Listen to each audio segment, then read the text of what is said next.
4 years after disappearing without a word, a single mother shows up unannounced, holding the hand of a little boy who looks just like the billionaire CEO. But before we dive into the full story, let me know where you're watching from and what time it is. Now subscribe to the channel and let's get started. The city's skyscrapers shimmered in the afternoon sun, each pane of glass reflecting the glint of impossible dreams and unimaginable power. Among these towering symbols of success stood the headquarters of one of the most influential corporations in the country, Brinkwell Industries. Its CEO, Adrian Brinkwell, was known across social circles not just for his staggering wealth, but also for the armor of arrogance he wore like a badge of honor. The rumor mill ran wild with tales of his intellect and ruthlessness in the boardroom, traits that made him both feared and revered. Meanwhile, on the far side of town, in a modest residential street lined with fading paint and squeaky gates, Cassandra Evans stepped out of a taxi holding the hand of a young boy. 4 years had passed since she had vanished from everyone's radar without so much as a goodbye note. Her return now would set in motion a chain of revelations and consequences no one could have anticipated. But the weight on her heart was overshadowed by the hope in her son's curious gaze. A few curious neighbors recognized her from before she disappeared. They stared but did not approach, unsure what to say to the quiet woman standing with a small luggage bag in one hand and a child gripping the other. Whispers rustled through the air. "Is that Cassandra? She left so suddenly. And look, she's with a boy. Must be 4 or 5 years old, right?" In the swirl of gossip, Cassandra felt her courage falter. She could practically feel all the stares drilling into her back, but she lifted her chin, reminding herself of the promise she had made. She would give her son the life he deserved, even if it meant coming face to face with the storm that once drove her away. For nearly 2 hours, Cassandra and her son ambled through the city, the boy's gaze darting between steel and glass towers with innocent awe. She hadn't told him much about where they were going or what they might face, only that this was the place she used to live before. Truthfully, she hadn't known how to explain. How could she tell a child who worshipped the simplest joys that the father he'd never met was a towering figure of unimaginable wealth and a man who, likely, wanted nothing to do with them? Finally, standing at the base of Brinkwell Industries, Cassandra felt her pulse race. Inside those polished walls, on the topmost floor, was the man who had once held her heart in a gentle caress, until his ambition had tightened around them both like a chokehold. Yet no matter how many times she revisited the painful memories, a simple fact remained. Her son looked exactly like Adrian Brinkwell. The same dark hair that caught the light in mesmerizing ways, the same tilt of the chin that hinted at unyielding determination, even at such a tender age. There was no denying it, and now there would be no more hiding it. "Mom, is this where we're going?" the boy asked softly, his wide eyes gazing up at the giant glass doors, the swirling insignia of Brinkwell Industries etched in gold. He was used to small apartments and quieter streets. This monolith intimidated him, yet a child's curiosity glimmered in his voice. Cassandra knelt beside him, brushing a lock of hair from his forehead. "Yes, sweetie, we have to see an old friend." She forced a gentle smile, though inside her heart pounded like a hammer on steel. 4 years of vanishing couldn't be undone easily. No one left a man like Adrian Brinkwell without consequences. And indeed, the moment she stepped into the lobby, a wave of security guards and receptionists snapped their gazes in her direction. The hush was instantaneous, as if the hush itself recognized her. Perhaps they remembered the once bright-eyed assistant who vanished overnight. Or perhaps it was the child at her side that drew their suspicion. He was a miniature reflection of their legendary boss. "Excuse me, miss," a polished-looking receptionist with a practiced smile approached. "This section is restricted. If you have an appointment—" "I'm here to see Adrian Brinkwell," Cassandra replied, her voice soft but resolute. She straightened her shoulders. "He should know who I am." The receptionist's eyes flicked to the boy before returning to Cassandra's face. There was a momentary flash of recognition, then confusion. "Of course," she said, clearing her throat nervously. "If you'd like to have a seat, I'll notify his office right away." Cassandra nodded, guiding her son to a plush leather sofa. She could see the receptionist leaning into a phone, whispering in hushed, urgent tones. Her own mind ricocheted with worries. Would Adrian see them? Would he have them escorted out by security? Had he truly forgotten the woman who once occupied his every free hour? A few uneasy minutes passed. Then the elevator at the far end of the lobby slid open, and out stepped two figures. One was a lean, impeccably tailored man with a stern expression. This was Hector Klein, Adrian's chief of security, an imposing presence within Brinkwell Industries.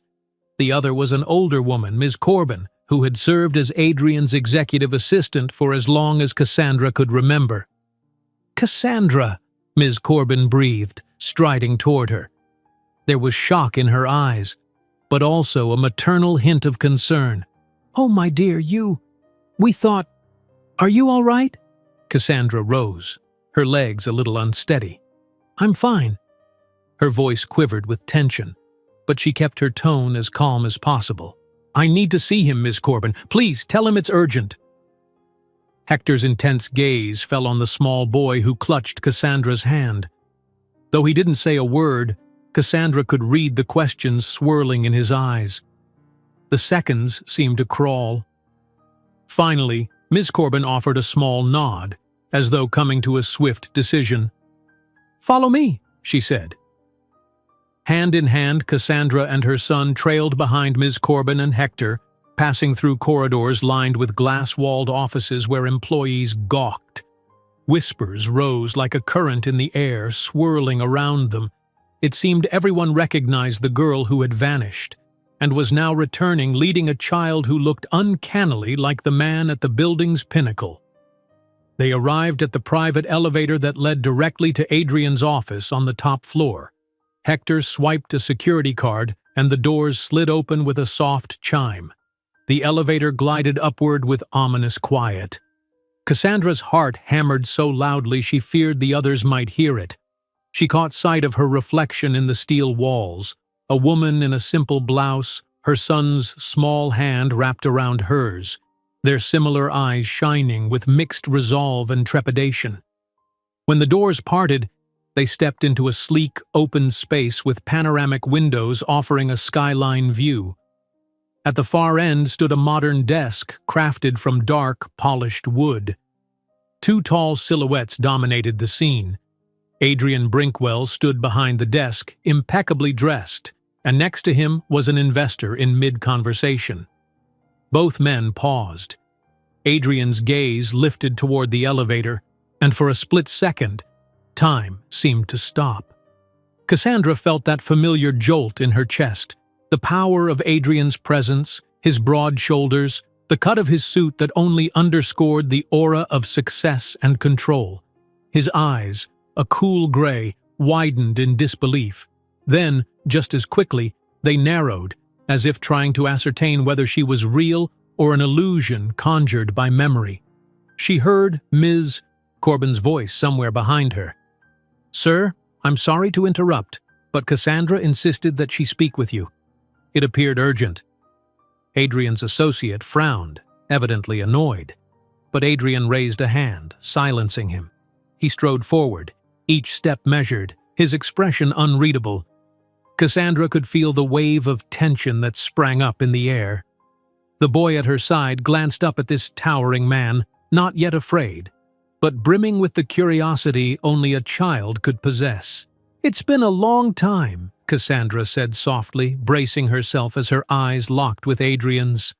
4 years' worth of heartbreak rushed back in a suffocating wave. Once upon a time, that gaze had been warm. Once upon a time, she had believed he might love her beyond the boardroom drama and the unrelenting chase for power.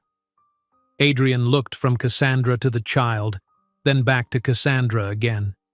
His posture stiffened. Perhaps he couldn't bring himself to ask the question forming on his lips, not in front of so many watchful eyes. The hush was so thick it almost buzzed with electricity. "Adrian," she continued, voice trembling only slightly, "I need to talk to you. Alone." "Who is this?" His voice, once vibrant in her memory, came out quiet, husky. Yet behind the restraint lay a flicker of something sharper. Suspicion, anxiety, maybe even fear. He was not a man accustomed to surprises, least of all ones that looked so much like him. Cassandra squeezed her son's hand and spoke the words she had been rehearsing for years, words that could no longer be withheld. "This is Ethan," she said, tears threatening at the corners of her eyes. "Your son." For a heartbeat, no one breathed. No one blinked. The world hung in a precarious balance. Ethan gazed at Adrian with a mixture of confusion and hope, unaware of the storm behind the man's eyes. And behind them all, the city's skyline stood in silent witness to the moment that would change their lives forever. Adrian's office lay silent as Cassandra's words settled with tangible weight. "This is Ethan, your son." All eyes darted toward Adrian, waiting for the reaction of a man who typically handled every crisis with razor-sharp composure. But for a split second, his mask slipped. In that unguarded moment, shock rippled across his features, the kind of visceral astonishment Cassandra had never witnessed from him before. He blinked, and she could almost see him sorting through 4 years of questions. Around them, the tension was palpable.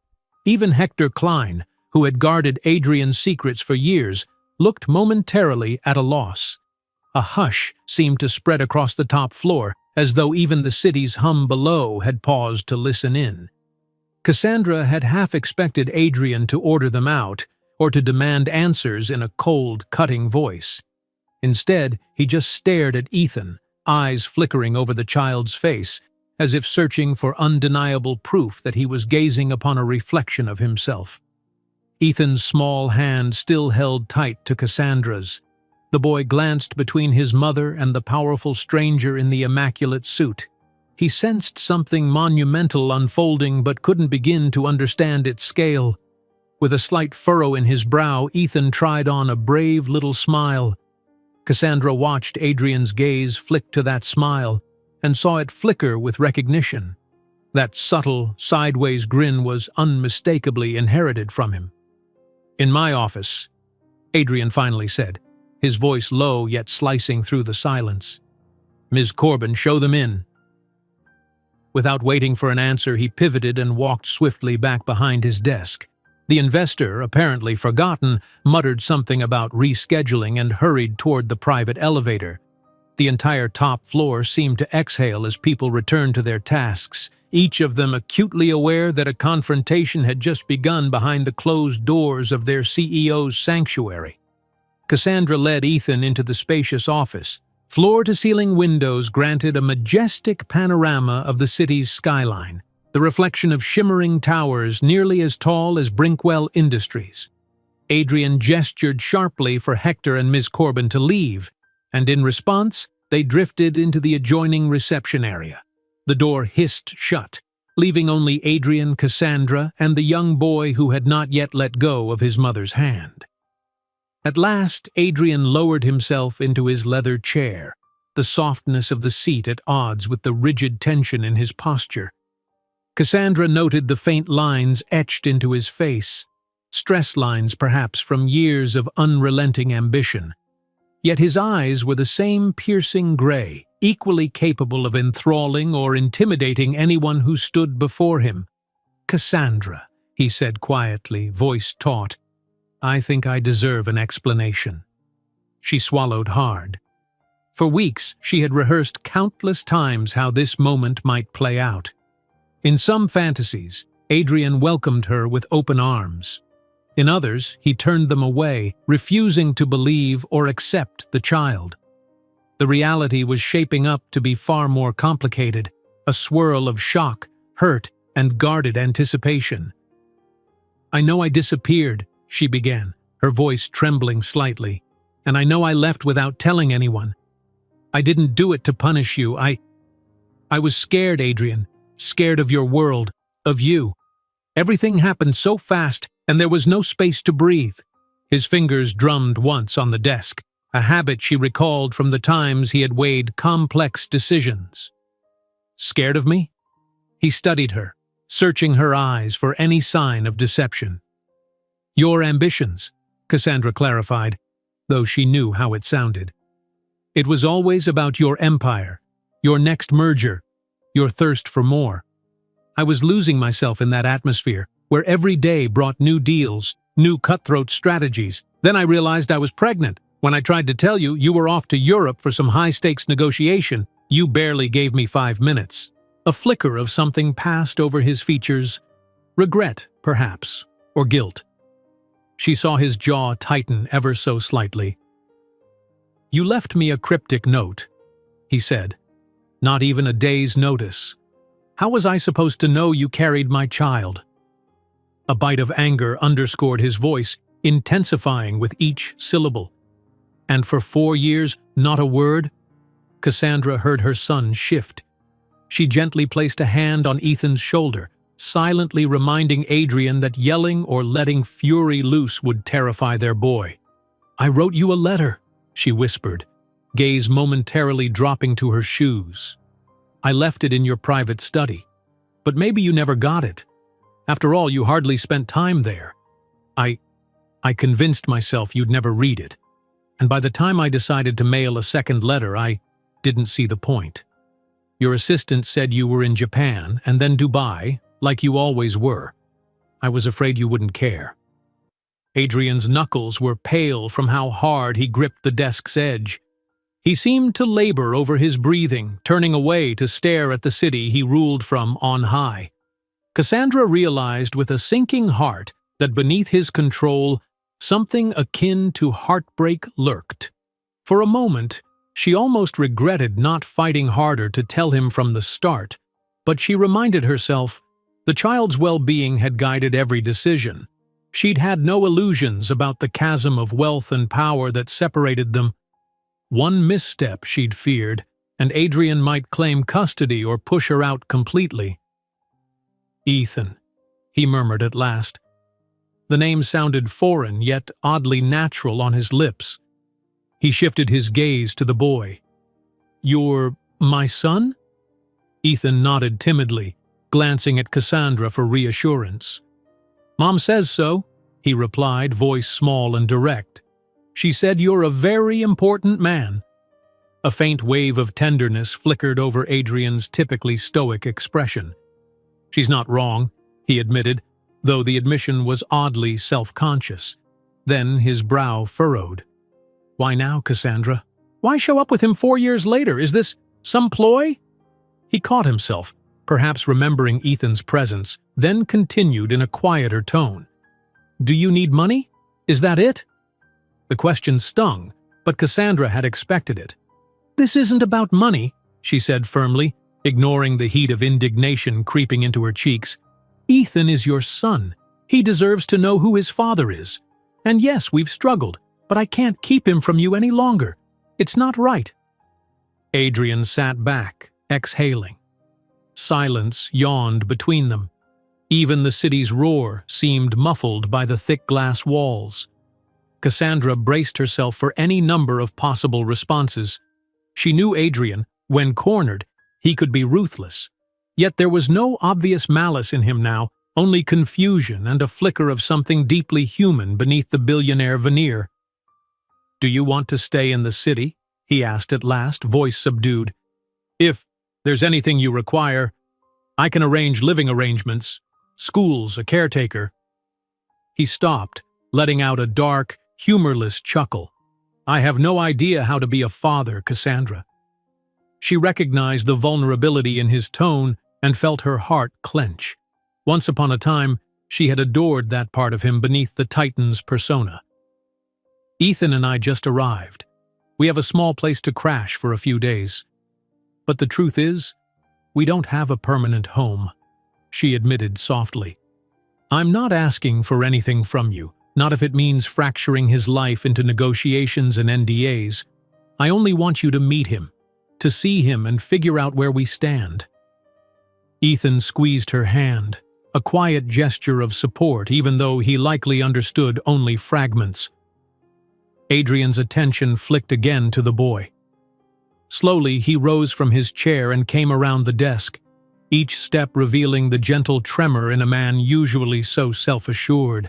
He crouched to be level with Ethan, searching his eyes for confirmation of a bond that words alone could not prove. "Hi," he said, voice oddly thick. "I'm Adrian." "Hi," Ethan responded politely, a bit wide-eyed. Now that they were close, the resemblance was more than superficial. The shape of their eyes, the set of their mouths. No question lingered about the paternal link. A wave of uncertain warmth coursed through Cassandra. She saw Adrian's face soften with an emotion she could only label as awe. Then, just as quickly, his features tightened, as if he were slipping back into a version of himself that knew how to do business deals but not fatherhood. "We'll have a DNA test done, of course," he said in a steely aside, loud enough for Ethan to hear. "But once that's proven, I want to do right by him. I owe at least that much." Cassandra's eyes stung with tears, part relief, part regret. She didn't blame him for wanting proof. She had expected nothing less from a man who based every major decision on evidence, logic, and data. "I understand," she whispered. "I'm here. We're here. Whatever happens next, we'll handle it." He nodded, struggling to maintain composure. Then he forced a semblance of a smile for Ethan's sake, though the edges wavered with the weight of reality pressing in. Adrian Brinkwell, the unflappable tycoon, found himself in uncharted waters, staring into the eyes of a child he'd never known and facing a woman who'd left him behind in a past that was no longer content to stay buried. They stood in a tentative triangle, father, mother, son, tied together by blood, history, and 1,000 unresolved questions. And though none of them knew it yet, the test of whether they could forge a future together was only beginning. A hush lingered in Adrian's office, the silence dense with all that was left unsaid. Cassandra's heart felt raw, torn between relief that Adrian hadn't turned them away and the anxiety of not knowing what came next. As he stood there, still crouched to regard Ethan at eye level, she caught a glimpse of something she'd never seen in Adrian before, a wariness bordering on vulnerability. This was a man who swayed global markets, yet the presence of a wide-eyed boy seemed to render him unsure. Outside the door, Ms. Corbin and Hector Klein hovered, trading hushed words. Both recognized that a seismic shift was taking place in their boss's life. They fielded curious glances from employees who wandered near, eager for details. But the top-floor staff had long learned the unspoken rule. Brinkwell's personal matters were off-limits for gossip. For now, they kept their distance, though rumors' buzz had already begun to spread like wildfire across the labyrinthine halls of Brinkwell Industries. Finally, Adrian rose. He cleared his throat as though bracing for a negotiation, that old business reflex flaring up. "Let's get this test done quickly," he said, shifting his gaze between Cassandra and Ethan. "I'll arrange an appointment for tomorrow morning. We can use the lab Brinkwell Industries has on retainer. It's discreet." Cassandra nodded, arms wrapped around her own waist, a habit she'd picked up whenever she felt cornered. "That sounds fine," she said softly. "But after that, I don't want Ethan to be a secret. I'm not here to stir a scandal, Adrian. I just don't want him hidden away." A flicker of stubborn pride gleamed in Adrian's eyes. "I'm not ashamed of him," he returned, voice firm. "I just need to be certain of the facts. Once that's established, I'll do right by him." His lips tightened, still grappling with the idea. "I've spent years building an empire. I can't make impulsive moves, especially with the press circling like vultures. If word of this gets out prematurely, it could complicate my position." Cassandra swallowed the flash of frustration that pricked her. She forced herself to remain calm, aware that no matter how deeply she disapproved of his emphasis on image and power, she also needed him to understand the vulnerability of their situation. "I'm not looking for a headline in the tabloids," she replied, measuring each word. "I only want my son to have his father in his life. He deserves to know who you are, not just in name but in time spent with him, if you're willing." Ethan, sensing the grown-ups discussing serious matters, let his hand slip from Cassandra's grasp. His bright eyes drifted to the massive window overlooking the city. With childlike wonder, he pressed his nose to the glass, gazing at the endless sprawl of rooftops. "Mommy, look," he breathed. "I can see tiny cars way down there." The tension in the room eased fractionally at the sound of his small excitement. Adrian watched his son's silhouette. "Do you like tall buildings?" he asked, almost shyly. Ethan nodded. "They're so big," he said, wide-eyed, "like giant castles in the sky." A tentative smile touched Adrian's face. "Yes, they are." He hesitated. "We can go to the top of the tower sometime if you want. There's a private observation deck above this floor." Ethan turned around, excitement illuminating his young features. "Really?" Adrian nodded. "Really. It's the highest point in the city." Something in his posture relaxed as he spoke. Cassandra recognized the undertone. There was pride in sharing the kingdom he had built, especially with someone who carried his blood. It was a small olive branch, but a start. Before anything more could be said, Ms. Corbin knocked softly and peeked into the office. "Sir," she murmured, eyeing Cassandra and Ethan with thinly veiled curiosity. "Sorry to interrupt, but you have an urgent conference call with the European Division in 10 minutes. Adrian's jaw tightened almost imperceptibly, the trademark sign of a man whose carefully scheduled life had just been turned upside down. He acknowledged Ms. Corbin with a nod. "Thank you. I'll be there." Then, looking back at Cassandra, he said, "I'll have Hector arrange a hotel for you tonight, a suite under an assumed name, just so you're comfortable until everything's sorted." Cassandra opened her mouth to protest that a simple motel would suffice, that they didn't need luxury, but Adrian's gaze brooked no argument. This was about control as much as it was about care, and a part of her, exhausted from traveling and from this emotional gauntlet, couldn't deny that a safe and quiet place to rest would help Ethan. She quietly consented with a nod. Pulling out a sleek business card from his wallet, Adrian scribbled a number on the back. "That's my direct line," he said, handing it to Cassandra. Their fingers brushed, sending a small current of memory through both. "Call me if you need anything, or if Ethan does." Cassandra accepted the card, tucking it into her worn purse. She managed a faint, grateful smile. "Thank you." He gestured to the door, indicating Hector and Ms. Corbin would help them. As Cassandra guided Ethan out of the office, she glanced back once. Adrian stood behind his desk with his hands braced on the surface, head bowed in thought. The reflection of the city shimmered behind him, an empire in glass and steel, and for the first time in years, she saw a fracture in his otherwise unbreakable composure. Downstairs, the city bustled around them. Hector made a quick phone call, muttering instructions about a suite at the Braxton Hotel, all expenses billed to Brinkwell Industries. Then he turned to Cassandra, expression neutral but not unkind. "Everything's arranged," he said, voice low enough to keep onlookers from eavesdropping. "A company car will take you there now. If you need to step out for anything, just let me know. My job is to keep Mr. Brinkwell's guests safe." Cassandra read between the lines. She was more than just a guest. She was, in a sense, a problem to manage, a piece on the chessboard that needed to be carefully guarded. "Thank you, Mr. Klein," she answered. "We appreciate it." Hector nodded curtly, then guided them toward a discreet entrance at the building's side. Waiting there was a luxurious black SUV, tinted windows hiding its passengers from prying eyes. The driver, wearing a crisp uniform, opened the door for Cassandra and Ethan. The boy eagerly climbed in, eyes round at the plush interior.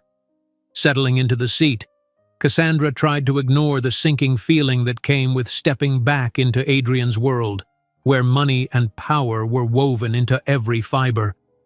It reminded her of why she had left, yet also of how swiftly she'd once been dazzled by the glimpses of compassion Adrian could show in private. The images tangled in her mind like old film reels, candlelit dinners in high-rise suites, stolen kisses on balconies, and her own reflection in a mirror as she'd realized she was pregnant. Ethan's voice brought her back. "Mommy, can we really sleep in a hotel tonight?" His earnestness made her chest tighten. "Yes, baby," she said, smoothing his hair. "Just for a little while." The SUV glided through traffic, weaving between other luxury vehicles as the corporate crowd left offices early. Glass-walled headquarters blurred by in a parade of modern architecture. Cassandra recalled the tiny apartment they had left behind that morning, full of memories of scraped knees and bedtime stories. Their life there might have been modest, but it was theirs. Now everything felt uncertain. She stole a glance at Ethan. The boy looked enthralled by the passing scenery, and she wondered if he sensed her hidden tension. Often children noticed more than adults gave them credit for. A pang of guilt jabbed her. She'd disrupted his routine to bring him here, wanting him to know his father. Had she made the right choice? Would the father he discovered eventually be the caring dad Ethan deserved, or a cold businessman who only knew how to sign checks? They arrived at the Braxton Hotel, a sweeping architectural marvel with mirrored glass that reflected the afternoon sky. Bellhops greeted them with polished courtesy, taking what little luggage Cassandra had. The lobby, all marble floors and golden lighting, made her shoulders tense. Too many eyes, too much scrutiny. But the staff moved them through swiftly, as though expecting VIP guests. The suite itself was breathtaking. A modern living room area, a small kitchenette, and a panoramic window overlooking the city's heart. Ethan squealed as he discovered the bedroom, bouncing once on the oversized bed. Cassandra tried to hush him, a reflex from living in close quarters, then realized with a faint smile that here, perhaps, no one would scold them for a little laughter. Her thoughts, though, remained anchored to the day's events. She perched on the plush sofa, gazing at the city lights that would soon flicker on. 4 years away, and now she'd stepped back into the swirl of Adrian's domain. The phone in her purse weighed heavy, his direct number tangible proof that they'd never return to life as it was. Adrian had insisted on a DNA test, rational, expected, even logical considering her abrupt departure 4 years prior. She couldn't fault him for it, but she worried about the test's aftermath. Once that final piece of evidence confirmed Ethan's parentage, would Adrian integrate his newfound son into a world of private jets and conference calls, or would he try to whisk Ethan away, believing a billionaire's resources were better than the simple life Cassandra could provide? "Mommy," Ethan called softly from the bedroom. "Are you okay?" She turned, braving a soft smile. "Yeah, sweetie, I'm fine. Just thinking about how busy tomorrow's going to be."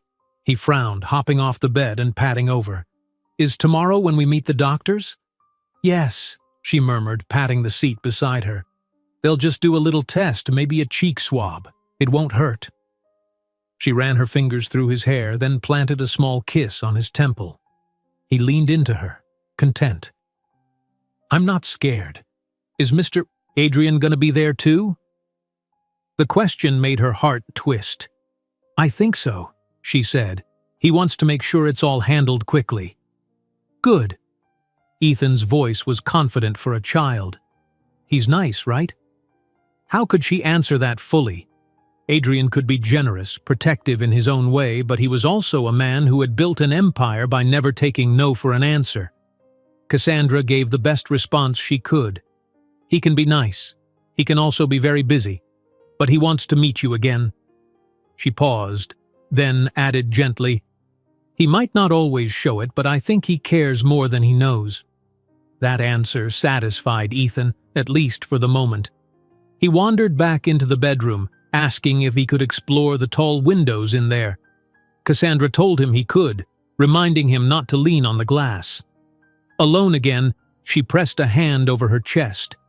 Her heart still thumped with adrenaline from the afternoon's confrontation. Finally, her gaze settled on the telephone across the room, a direct line to the hotel operator. Should she call Adrian's number? Tell him they'd arrived safely? The day had been overwhelming enough. Perhaps contacting him so soon would feel like she was pushing. Adrian was a man who needed time to process. She could imagine him back in his office, finishing conference calls, mind reeling from the knowledge that he had a 4-year-old son. Better to wait, she decided. He'd arranged everything already, the hotel, the test. If he needed more from her, he knew how to reach her. For now, she'd focus on Ethan. She gathered her thoughts, resolved to keep the evening as calm as possible, maybe order in some room service. A novelty for her son, who would no doubt find the idea of an in-suite dinner magical.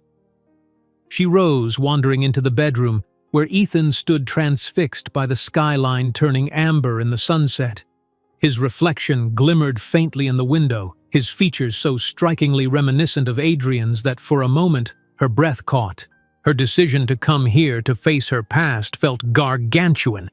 But seeing Ethan enthralled by this new world, she let herself believe that maybe, just maybe, good could come of it.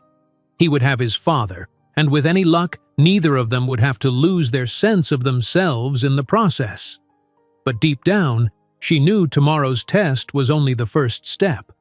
Beyond that door lay the swirling storm of Adrian's corporate realm, and the looming fear that once the results were official, she might not have much say in how things unfolded. For tonight, though, she forced a gentle smile and pulled Ethan into a hug as they stood in front of the glass, watching the city glow below. In a few hours, the lights would be fully alive, each sparkle a reminder of possibilities. She prayed that their little family could find a path through the glittering labyrinth, together. Morning came quietly to the Braxton Hotel suite. Cassandra stirred first, blinking against the early rays of sun filtering through the curtains. For a moment she forgot where she was, a sensation that reminded her of those first lonely weeks after she'd left Adrian's world. She glanced at the plush surroundings and let out a long breath, remembering everything. The confrontation at Brinkwell Industries, the look in Adrian's eyes when he realized he had a son, and the test they'd be taking today. Slipping out of bed, she checked on Ethan, who was nestled under the blankets, his small hand curled around the edge of a pillow. She noted the subtle flick of his eyes beneath closed lids, the gentle rise and fall of his chest. 4 years ago, she would have done anything to keep him safe from the chaos of a life overshadowed by corporate battles and tabloid chatter. Now, they stood at the threshold of that chaos, and she could only hope this decision would ultimately give him more than it took away. She moved into the living room area, where an elegant clock on the wall read just past 6. Outside the window, the city looked softer in the morning light. Fewer cars, fewer people, a lull before the daily rush. Her mind spun through all that needed to happen today. The DNA test, a meeting with Adrian's designated physician or lab technician, the aftermath. The thought of it all set her nerves on edge. But there was a quiet knock at the suite door, interrupting her worries. Cassandra padded over, peering through the peephole. She half expected to see Hector or someone from Adrian's staff. Instead, a middle-aged woman in a crisp uniform stood waiting, a rolling cart in front of her. The hotel's breakfast service. Cassandra hesitated before opening the door, remembering that everything here, this suite, the courtesy of staff, came courtesy of Brinkwell Industries. It was disorienting to be so indebted so suddenly, but she let the woman inside nonetheless. "Good morning," the attendant said warmly, setting down plates covered by polished silver lids. "Compliments of Mr. Brinkwell's office. We have fresh fruit, pastries, juice, and coffee. Will that be all right for you and your son, ma'am?" "Yes, thank you," Cassandra murmured, unable to hide her surprise. She forced a polite smile as the woman left, then lifted one of the lids. A selection of mini croissants and fruit glistened beneath the overhead lights, a tempting display that reminded her how meager Ethan's breakfasts had been sometimes. Toast and jam, cereal on a good day. She closed her eyes, exhaling. Wasn't it just yesterday that they had lived in a cramped apartment where she'd worried about paying rent? Adrian's wealth was a tidal wave in comparison with the power to sweep them into a life of comfort, but there was a cost. She wasn't naive enough to think everything came free of strings. Behind her, a small voice spoke up. "Mommy, did I oversleep?" Ethan stood by the bedroom door, his dark hair rumpled from sleep, pajamas wrinkled around his thin arms. He blinked at the sight of the breakfast cart. "Wow. Who sent that?" She motioned him over and knelt down, adjusting his pajamas gently. "It was the hotel," she said, sidestepping the complexities of Adrian's involvement. "They want to make sure we have a good start to the day." Ethan's eyes sparkled with delight. "Can I try one of those croissants? They look like in the movies." "Of course," she replied, offering him a seat on the sofa and placing a plate in front of him. He bit into a flaky pastry and his face lit up with pure satisfaction. Cassandra felt a pang. This small luxury was beyond what she'd been able to provide him up to now. She'd always managed to get by, but it had been tight, especially with no steady child support and no family to lean on. They ate quietly, the hush broken only by the gentle clink of dishes. Cassandra found her thoughts drifting yet again to the upcoming test. She caught Ethan glancing at her when he thought she wasn't looking, probably sensing her unease. After breakfast, she told him to change into the neat jeans and polo shirt she'd packed for him. Meanwhile, she slipped into the shower, letting the hot water roll over her shoulders in an attempt to steady her nerves. By the time she emerged, hair still damp, there was another tap at the door. She quickly pulled on a simple blouse and skirt and went to open it. This time she recognized Hector Klein's stony but polite expression. He inclined his head in greeting. "Good morning," he said.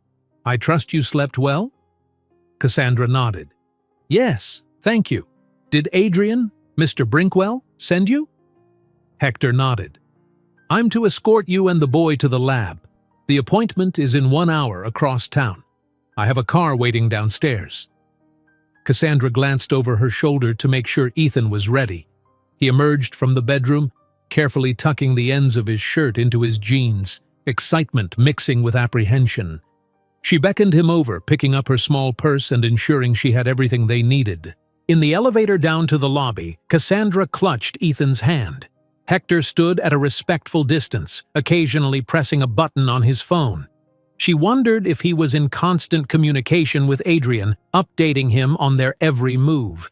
Outside, the city morning had arrived in full swing. Streams of business people hurried along sidewalks, coffee cups in hand, while high-end cars and cabs jockeyed for position on the streets.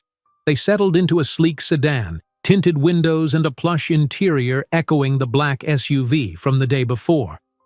Cassandra couldn't help noticing how Ethan's eyes roved over every detail, from the digital display on the dashboard to the smooth leather seats.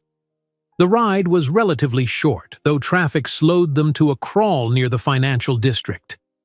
Eventually, they pulled up to a modern building with tinted windows that bore the discreet logo of a private medical facility. Hector guided them inside, speaking quietly to the receptionist. Within minutes, a lab technician appeared, a soft-spoken woman with kind eyes. She led them to a waiting area lined with comfortable chairs and abstract art on the walls. While Ethan flipped through a children's magazine, Cassandra was asked to sign forms acknowledging the nature of the test. She scanned them carefully, feeling a knot form in her stomach. The language was sterile and straightforward, verifying that DNA samples from Ethan and Adrian Brinkwell would be tested to establish paternity. She couldn't shake the thought that once this came back positive, the next steps would be inevitable. Her son would be undeniably linked to the Brinkwell empire. As Cassandra set the pen down, she heard footsteps. Adrian appeared, his expression more composed than the previous day, but still carrying a trace of taut tension around his eyes. He wore a sharp, tailored suit, a dark charcoal that fit him like a second skin, and a collared shirt open at the neck, suggesting he'd hurried over from an early morning meeting. When Ethan caught sight of him, the boy's face brightened, surprising Cassandra with how quickly he'd taken to Adrian's presence. Adrian, too, let a faint smile show as he approached. "I see Hector got you here safely," he said quietly to Cassandra. She nodded. He turned to Ethan with a gentler tone. "Hey, champ! Ready to meet the lab folks?" Ethan bobbed his head.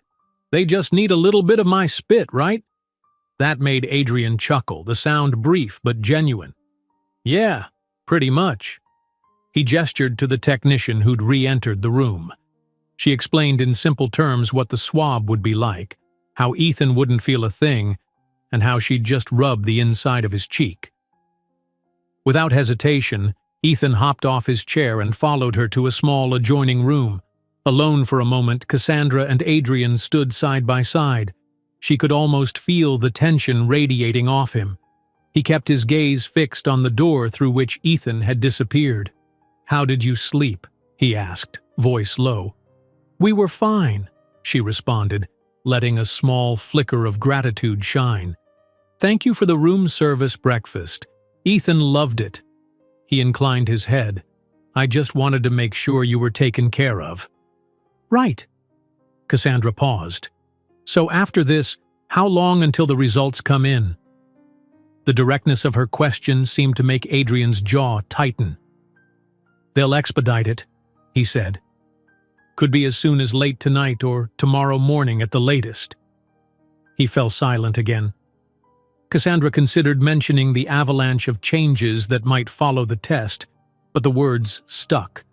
She had no idea how to navigate this new terrain, where every conversation felt charged with the possibility of either forging a family or fracturing them further. When Ethan returned, he was beaming. "That was so easy," he announced. "Not scary at all." Behind him, the technician smiled. "We'll just need Mr. Brinkwell's sample as well, sir." Adrian gave a curt nod. "Let's get this done." Cassandra took a seat beside Ethan as Adrian followed the technician back. She stroked her son's hair, forcing a light-hearted smile. He was proud of his courage, and she didn't want to dampen that. Yet inside, her heart felt caged. Minutes later, Adrian re-emerged, rolling down his shirt sleeve. He said little, though the faint tension in his posture remained. Hector waited at the far side of the waiting room, presumably to escort them again, but Adrian cleared his throat, seeming uncertain. "If you two have time, I'd like to show Ethan around the city, or at least have lunch together. We can talk." Cassandra glanced at her son, who perked up at the invitation. She weighed the offer, remembering her vow to ensure Ethan truly had a chance to know his father. "All right," she agreed softly, meeting Adrian's gaze. "Lunch sounds good." Adrian mustered a smile for Ethan's benefit. "Great. I have one quick meeting to wrap up, but I'll send a car for you in about an hour. Let Hector know where you want to go." Hector lifted his phone to confirm, but Cassandra could sense his underlying watchfulness. The next steps of this day, of this new life, were unfolding faster than either she or Adrian had likely anticipated. As they headed out of the facility, the brightness of the morning sun seemed almost jarringly out of place, given the gravity of what had just happened inside. The test was done. The results awaited. Now all they could do was move forward, one careful step at a time. The next hour passed in a kind of gentle limbo. Cassandra and Ethan left the lab building with Hector discreetly leading them to a waiting car. Adrian had already disappeared into a second vehicle en route to finalize whatever urgent meeting still demanded his attention. As Cassandra settled into the back seat of the Brinkwell Industries sedan, she couldn't help noticing the way Hector's gaze flickered between them in the rearview mirror, ever vigilant. For Ethan, the day had quickly shifted from medical tests to the promise of a city adventure. He wriggled with anticipation, little sneakers tapping against the seat. "Where are we going for lunch, Mommy?" he asked, eyes bright. She glanced at Hector. "We haven't decided yet," she said. "Adrian, Mr. Brinkwell, mentioned he'd send for us in an hour. Maybe we should go back to the hotel until then?" Hector dipped his head in agreement. "If that's what you'd prefer, I'll take you there. Otherwise, if you'd like me to drive you around the city for a bit, I can do that as well." Cassandra hesitated. A swirl of conflicting impulses pulled at her. Part of her wanted to see more of the town that she'd once called home, a place she left behind under so much strain. Another part of her yearned for the safety of the hotel, away from prying eyes and the looming presence of the Brinkwell empire. But a glance at Ethan, whose nose was practically pressed to the window, decided things. "Let's drive a little," she said softly, "just to show Ethan around. Nothing too long, though. I don't want to keep Mr. Brinkwell waiting." Hector nodded, steering the car smoothly into traffic. As they drifted through wide boulevards, Cassandra quietly narrated bits of city history for Ethan. The waterfront district, where fishing boats had once thrived, the theater quarter, where neon lights glimmered at night, the winding edge of the old downtown, which still held a sprinkling of Victorian facades amid the modern sprawl. Watching her son's face glow with wonder made it easier to ignore the pangs of her own memories. Every now and then, they passed a place that triggered a recollection. A bakery she'd once visited with Adrian after pulling an all-nighter at the office, or the street corner where he'd first held her hand in public. Each memory was bittersweet. After half an hour, Hector deposited them back at the Braxton Hotel. "Mr. Brinkwell's assistant will call me as soon as he's free," Hector said, leading them into the lobby. "I'll be downstairs in one of the hotel lounges if you need anything." "Thank you," Cassandra replied. She guided Ethan to the elevator. In their suite, she let out a quiet sigh, placing her purse on the coffee table. It felt surreal to roam so freely in this luxury, to know that everything, down to the fresh flowers on the mantel, was at Adrian's behest. Ethan flopped onto the sofa, swinging his legs. "Can we watch TV, Mommy?" he asked, tugging at the remote perched on a side table. "Sure," she answered, ruffling his hair. She wanted to keep the day calm, let him enjoy small pleasures. Besides, her mind was too full to do much else right now. She perched on the edge of the sofa while Ethan flipped through channels, eventually landing on a cartoon that made him laugh. She tried to smile at the sound, but worry still pulsed beneath. When the hotel phone rang, she jumped. The clock showed barely an hour had passed. Ethan muted the TV as she crossed to pick up the receiver. "Hello?" "Cassandra, it's Adrian." His voice resonated with a certain quiet tension, but there was no anger there, only an odd mixture of politeness and caution. "My meeting's done sooner than expected. Are you and Ethan ready to go?" She inhaled. "Yes, we can be." "Good. My driver will come up for you in about 5 minutes, unless you'd rather have Hector escort you?" Cassandra glanced at Ethan, who'd sprung off the sofa, already excited. She didn't want to appear paranoid by requiring Hector at every turn, so she responded, "That's fine. We'll be downstairs." "All right," Adrian said, then paused. Thank you for agreeing to lunch." "Of course," she murmured, uncertain how to reply to such a simple courtesy loaded with so much unspoken meaning. The line disconnected, leaving Cassandra's heart pumping faster. Quickly, she helped Ethan slip on his light jacket. They rode the elevator down, stepping into the polished lobby. A uniformed driver stood there, holding the door open for them. Cassandra recognized the same sedan from earlier, though the tinted windows now felt less daunting. She slid in, with Ethan following close behind. A short drive later, they pulled up in front of a sleek restaurant whose glass facade reflected the midday sun. A discreet sign read, "The Skylark," known by connoisseurs for high-end fusion cuisine. Cassandra's stomach clenched. So much for a simple diner. She forced a breath. This was Adrian's domain, the kind of place where power brokers hashed out deals over perfectly plated meals. Inside, A poised hostess greeted them by name, then escorted them across a quiet, elegantly lit dining room. Adrian stood to receive them at a corner table that offered some privacy. She noticed that he'd removed his suit jacket, draping it over the chair. His expression softened the moment he saw Ethan. "Hi," he said, voice lower, more intimate. "Thanks for coming." Ethan took a seat, eyes going wide at the crisp white tablecloth and the glimmer of silverware. Cassandra settled next to him, crossing her legs beneath the table, keenly aware of how her simple blouse and skirt compared to the patron's tailored ensembles.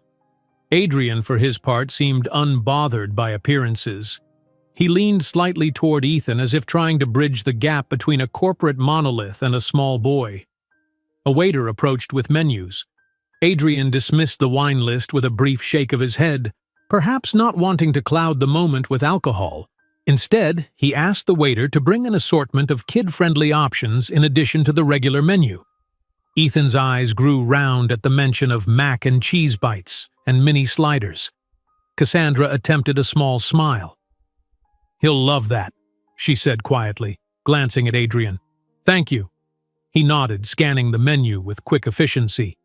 Once they'd ordered, a lull settled in. Cassandra searched for a safe topic but found the silence too imposing. It was Ethan who rescued them. "So," the boy began in a chirpy tone, "did you build the tall building we visited yesterday?" Adrian's brow lifted with mild amusement. "I did. Well, I hired people to build it. I'm kind of their boss, I guess." "You're the big boss," Ethan repeated, a mix of awe and curiosity. "Mommy said you make deals and talk to lots of important people." A faint smile tugged at Adrian's lips.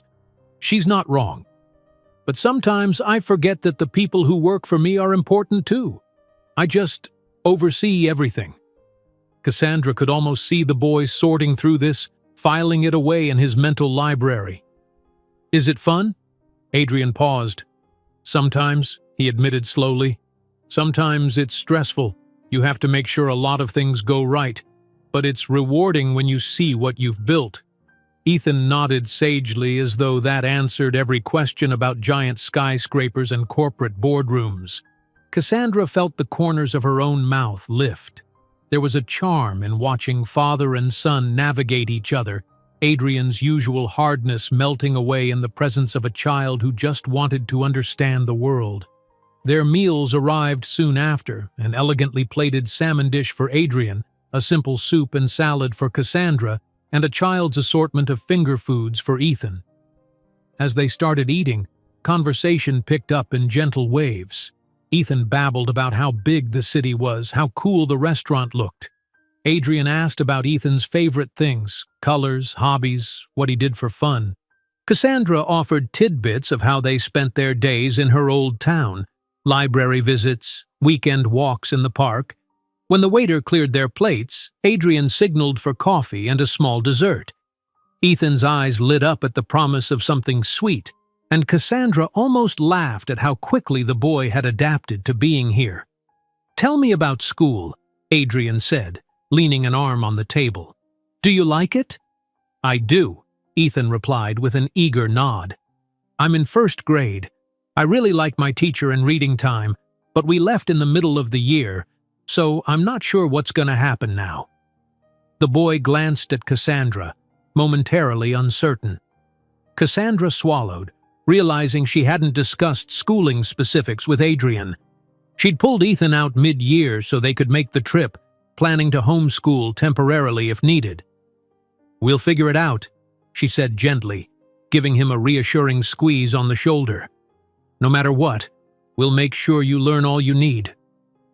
Adrian appeared thoughtful. "I can help with that," he offered slowly. "If you decide to stay in the city, I know of some excellent schools. We could get him enrolled with minimal fuss." Hearing him speak so naturally about Ethan's future in the city rattled Cassandra, both with relief that he was willing to help and with a pang of fear that all control might slip through her fingers. Still, she recognized the sincerity in his tone. "It's something to consider," she managed. "But we don't know how long we'll be here. Our things, our apartment, it's all back home." Right, Adrian murmured, looking troubled. Well, I won't push you to relocate, but if it's an option, we'll make it work. Maybe we can talk about it once the test results are back. He cleared his throat, eyes dipping. I keep thinking about that. She set down her fork, meeting his gaze. You do realize it's going to be positive. Ethan is your son, she said gently, though there was an undeniable edge of hurt in her voice, hurt that he still needed scientific confirmation. I know, Adrian replied softly. A part of me already believes it. But until that call or that piece of paper arrives, I don't know how to let myself feel certain. Cassandra nodded, wrestling with empathy. She understood the logical mind that governed Adrian's every step, how evidence had always been paramount. Still, hearing him articulate it made her chest tighten with regret for all they'd missed out on. We'll get the results soon, she said, glancing at Ethan, who was happily attacking a dish of ice cream topped with berries.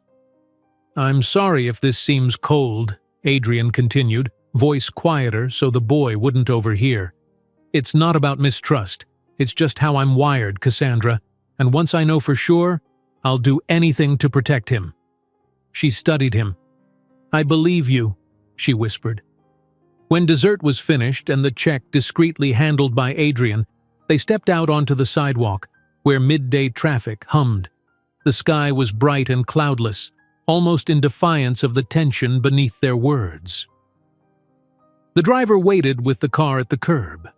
Ethan clung to Cassandra's hand, his other clutching a small to-go bag of leftover treats. Adrian hovered close, uncertain whether to walk them in or wave goodbye. I have a meeting in an hour, he said at last, and another call with the lab this evening. I don't know. Maybe we can meet again tomorrow morning if everything is confirmed. Cassandra nodded. That's probably best, she replied, forcing a polite smile. We'll wait at the hotel. Adrian hesitated, gaze flicking to Ethan. The boy looked up, returning his stare.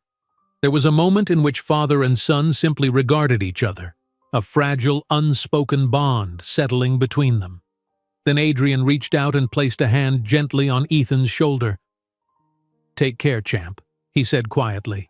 I'll see you soon. Okay, Ethan said, giving a small wave. Thanks for lunch? A fleeting twist of emotion crossed Adrian's face, something beyond the polished mask. Then he stepped back. Anytime, he said, turning away before the moment stretched too long. Cassandra guided Ethan into the waiting car, feeling every bit like she was stepping back into a bubble of quiet uncertainty.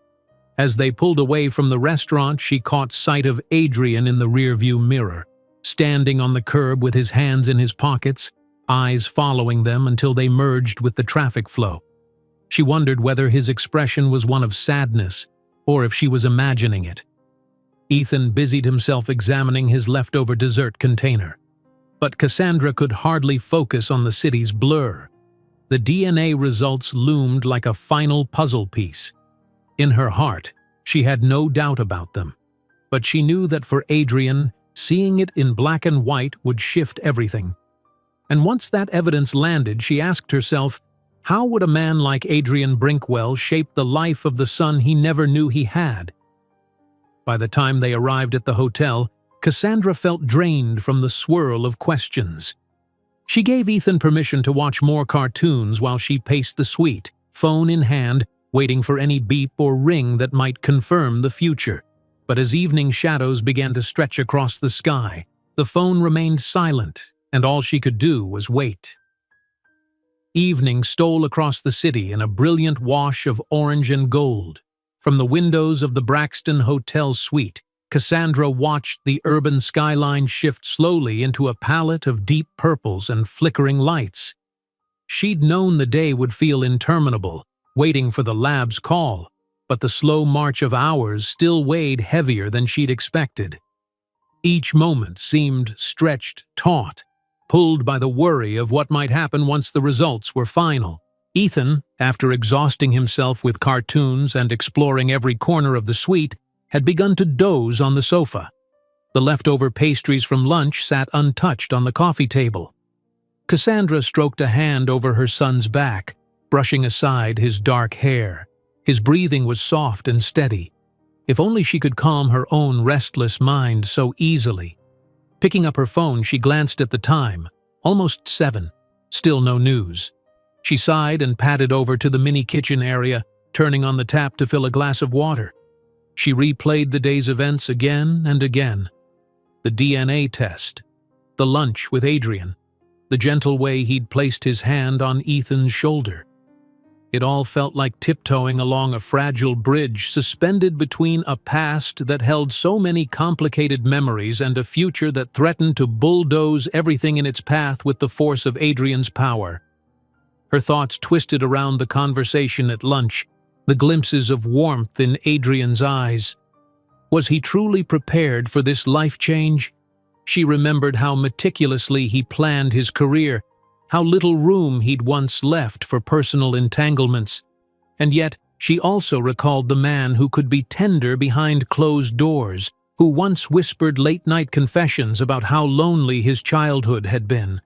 A man who had never mentioned wanting a family but who admitted to feeling adrift amid endless board meetings and deals. Maybe he could be a good father. She wanted to believe that.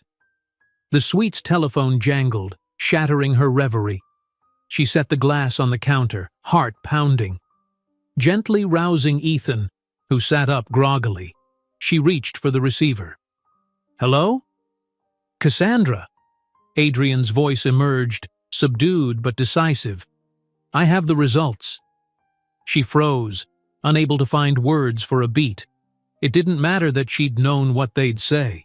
Hearing that he'd actually received them broke the tension like a lightning strike. "And?" she asked softly. "They're positive," he said, just as softly. "He's my son." A surge of relief mixed with a pang of sadness washed over her. She closed her eyes, pressing a hand to her forehead. "Of course," she whispered. "I thank you for letting me know." "I want to see him," Adrian continued, his voice taking on that purposeful note that Cassandra recognized too well. "Both of you. Tonight." Her heart skipped. "Tonight?" "I'm coming to the hotel. If it's too late for Ethan, we can make it brief," Adrian said. "But we need to talk about arrangements, about everything. Can you meet me in the lounge off the lobby in, say, half an hour?" She glanced at Ethan, who was blinking himself awake. Their eyes met, and she found the answer in her son's curious, trusting gaze. "Yes," she said. "We'll be there." Exactly 30 minutes later, Cassandra led Ethan off the elevator into the Braxtons' dimly lit lounge, an elegant space set apart from the main lobby. Plush chairs and small tables dotted the area, and a quiet piano melody drifted through hidden speakers. It was the sort of environment where business magnates might convene over expensive whiskey, or travelers might sip cocktails after a long day. Adrian stood near the back, dressed in a crisp white shirt without a tie, jacket folded over one arm. At the sight of Cassandra and Ethan approaching, he straightened, sliding the jacket onto a nearby chair. She registered the tension in his shoulders, even though he managed a gentler expression for Ethan's sake. "Hey," Cassandra said quietly, guiding Ethan to stand beside her. "We got here as soon as we could." Adrian nodded, gesturing to a small corner arrangement of chairs. "Thanks for coming down. I know it's late for him." His gaze shifted to Ethan, voice dropping an octave. "Hi, champ. How are you?" Ethan shrugged, half hiding behind Cassandra. "I'm okay," he said, peeking out shyly. Adrian's attention flicked back to Cassandra. "I didn't want to wait until tomorrow," he admitted. "I spent the last hour going through legalities, logistics, trying to figure out what happens next." The confession hung heavy, revealing the mental whirlwind he'd been in. Cassandra steeled herself, guiding Ethan to one of the chairs. She perched on the seat's edge. "We should talk." "Yes," Adrian agreed, lowering himself onto the chair across from them. A server drifted by, but Adrian waved him off, politely declining any drinks. "Let's start with the basics," he said, attempting a composed, methodical tone. "He's my son. That means I want to be part of his life." Ethan listened quietly, brow furrowing as grown-ups spoke in that careful way adults do, as if they're standing on a precipice. "We can figure out a custody arrangement," Cassandra said carefully, aware that her words might spark a $1 million legal flurry. She refused to let this become adversarial if she could help it. "I'm not here to keep him from you." Adrian's gaze lingered on Ethan, who was fiddling with the edge of his shirt. "Custody," he repeated, almost as if the word tasted foreign. "I don't want to be a weekend visitor," he said bluntly. "He's missed 4 years he should have spent with me." The word stung with guilt. Cassandra forced herself not to flinch. "You were traveling constantly," she said, the quiet defensiveness creeping in. "You never spoke of wanting children." Adrian drew in a breath, frustration flickering in his eyes. Maybe I didn't. But now that he's here, he deserves everything I can give him." Ethan's gaze hopped between them, clearly not fully grasping the subtext. Cassandra softened, placing a gentle hand on her son's shoulder. "We'll take it one step at a time," she offered Adrian, steadying her tone. "We can't just uproot him overnight. We have a life where we lived before, even if it's not as lavish as this." Adrian exhaled, leaning forward with his elbows on his knees. "I understand," he said, voice gentler now. "But please, at least consider staying here for a while. He can explore schools, and I'll help you find a place, somewhere comfortable, safe. I have more than enough resources, Cassandra." He looked so certain, so unwavering, as if everything could be solved with the right plan. It cut Cassandra in unexpected ways. She'd never wanted to rely on Adrian's money. But now, with Ethan's future on the line, maybe it was time to put pride aside. "I'm not saying no," she managed at last. "I need time to think." Before Adrian could respond, Ethan piped up in a small voice. "Daddy?" The word fell like a startling flash of lightning in the quiet lounge. Cassandra's breath caught. It was the first time Ethan had used that label, ever. She'd always been cautious, never wanting to confuse him by calling Adrian Dad before any formal arrangement existed. Now, hearing the boy say it so simply left her momentarily speechless. Adrian's eyes widened, and for a split second Cassandra witnessed the walls around him crack. A rush of profound emotion washed over his features. Surprise, joy, fear, longing. He swallowed hard, then answered in the gentlest tone Cassandra had ever heard from him. "Yes, buddy?" Ethan, picking up courage from Adrian's encouraging nod, asked, "Can we go to that really tall building again? You said there was a deck at the top. I'd like to see the city lights." His voice quivered with excitement. Adrian's smile came slowly, but it was genuine, crinkling the corners of his eyes. "Yes," he said, nodding. "We can do that." Cassandra's throat tightened. She recognized how much this moment meant to both of them, and it occurred to her that, for all of Adrian's meticulous planning, fatherhood was something he had never planned. The way he looked at Ethan now, though, spoke volumes. "Let's do it now," Adrian offered, turning to Cassandra as if seeking permission. "It's late, but if you're okay with it, I can drive us over." She hesitated, glancing at the time on her phone. 8:30. Not terribly late, but Ethan had had a full day. Yet the hope in her son's eyes tugged her heart. "Is that something you're up for?" she asked softly, stroking Ethan's hair. He nodded with a grin. "I'm not tired," he insisted, which elicited a slight laugh from Cassandra. She turned back to Adrian. "All right," she agreed. "Let's go see the city lights." Under Hector's careful watch, they drove through the gleaming streets, heading for Brinkwell Tower.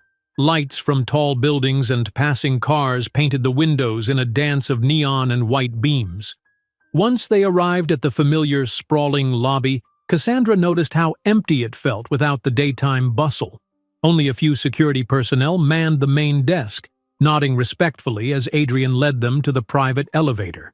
They ascended to Adrian's office floor first, the hush of the after-hours corridor making their footsteps echo. Adrian paused at his glass-walled workspace, letting Ethan peek around. The boy's eyes widened at the sprawling view from these windows alone, but Adrian gently steered them further, guiding them to a hidden door near the back of his office. "It's usually locked to everyone but me," Adrian explained, swiping a security card.